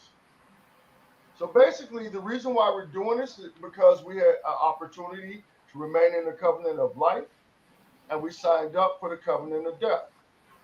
You know what I'm saying? So pretty much, that's pretty much all we got. I mean, we're almost at the hour point, but definitely, man, pay attention to the signs of heaven, man. Don't be dismayed at them. Everything you see, don't just toss it out as fake news. I'm not telling you to be concerned with everything in the world, but like Paul said, man, brethren, I would rather you not be ignorant of any matter, great or small. You know what I mean? So if anybody got any questions or any comments or any feedback before we cut out, it's going on almost going on 12 over here. So on the East Coast, it's 12:37. So I don't want to keep a lot of y'all up past y'all bedtime because I know mommy gonna be telling y'all she gotta tuck y'all in soon. I'm just playing, just kidding. You got anything else, Barack? No, just with the UFO thing, I just think they really concerned about that. I watch Independence Day so many times, I just knew there was something up with it. Now, and if you really notice, Will Smith was the one. Amalek couldn't figure out how to fly it. If you peeped it, he couldn't figure out how to fly the spaceship. But Will was the only one that was able to really go up in there. It's sad, that's one of them things. But anyway, no, they're really concerned with it. I love how they all are so, their backs are stiff and they just all into it. Like, man, we gotta figure this thing out. Like, what's going on? The Navy, and the Pentagon and all that type of stuff. It's like, man, like they know they about to be getting that thing whooped. Okay, okay. You better tell Russia not to you know save some of them tanks. You know, because they gonna need everything, man. They gonna need every last bit. No, but other than that, though, man, Tawada for staying in tune with us. Uh, I know we got to a late start, but y'all know how we do, man. Almost the first 3 hour class I've been a part of, man. I feel like I'm in grad school again. Come on now. God. That's what's up, though. That's what's up. So pretty much, man, we just want to say a Shabbat. I want to thank everybody who was tuning in with us. Seeing a few new faces like Where, your brother Baka War, Lex Diamonds, Just Speed coming around a few more times. And tell all our regulars, Wonder, Mother Bethia, all the different brothers and ambassadors of Christ and everybody that's tuning in from wherever you are, we thank you for tuning in. Again, please like and subscribe to all our different channels. Oh yeah, hey, Sister Beyonce, she's like, I was about to call y'all. Now what she mean was like, yo, if it wasn't no class, we got a box. Now I'm just playing. You know, and I understand it, man. One of the brothers, mentioned to me that the Friday night classes tend to get the most views and all of that. And I never really paid attention to it. But that's what I've heard from the different officers and elders, from Chief Priest Saban, Chief Nathaniel, even Daniela, Brother Daniela and all of that. So we thank y'all for tuning in. I'm gonna drop the links to our other channels real quick before y'all cut out, so y'all can subscribe to those channels. And y'all better subscribe too. Y'all better subscribe to that. We got 4 more. I'm about to check it. We about to check it. And you're right. We were the first stock on Wall Street. Okay. So this is the A.O.C Chicago channel right here. If you haven't subscribed, let me get A.O.C. Let me get the find out. Hit that like button, family. Hit that like button. Let me get the A.O.C Houston channel. And also, please keep our beloved brother Abishaya in your prayers. The brother who does the Saturday Q&A with Chief Priest Shar. Keep the brother in your prayers. The brother's doing. He's getting better. He's doing well. And we all love the brother. Definitely a great brother. And definitely miss his presence, man. Come. That's a solid brother, man. One of my teachers, man, when we were doing the university, man. So I learned a lot from that brother, man. That's a powerful brother, man. Powerful brother. Yeah, that brother is definitely deep, man. I learned a lot. From that brother too, from his classes. What in the world is going on? Let me see something. I don't know why my thing is acting up, because I know I'm subscribed to all these channels, as I won't tell anybody else to do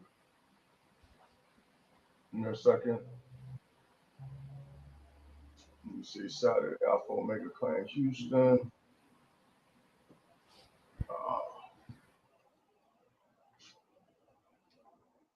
Are you a creator? Okay.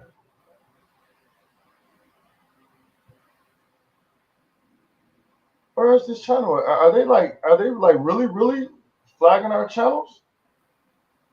Oh, we got 190. We got 9. We got 1 more subscriber to go. We got 1 more to go. And then we got and I'm dropping a link for the Ambassadors of Christ Cleveland channel, so you can help them brothers build their platform up. Y'all already have the main page, and I'm trying to find the other channel. That's weird because it's in my list and it's not pulling up. That's so crazy. Oh, here it is, Con. It's right in my face. Boom. Alpha Mega Clan Houston. It was right in my face. I'm bugging out. So definitely go ahead and like and subscribe to these channels. I mean, sometimes the only times you really see the same content up here on all 3 channels is when we're doing a class. But as far as the street teachings and all of that, each location uploads their own videos. And if you haven't seen this video right here, this is the one where I was talking about Chief Priest. So let me just go ahead and grab that video link for y'all real quick. Dealing with the when they was down here for Purim. So this is the last video that we uploaded on the Chicago page, that very one right there. That's when you can see Chief Priest Shar Nathaniel in full effect, raw business, handling his function in the trenches, because he is the chief priest over the city of Chicago. And on that note, man, we're going to say a Shah Shabbat. The Most High, Amashaki, Hawashai bless and keep y'all, and please enjoy y'all Shabbat. Until next time, and don't forget the Saturday Q&A tomorrow. All right? All right, Shah Shabbat, Shalawam, family. Most High in Christ.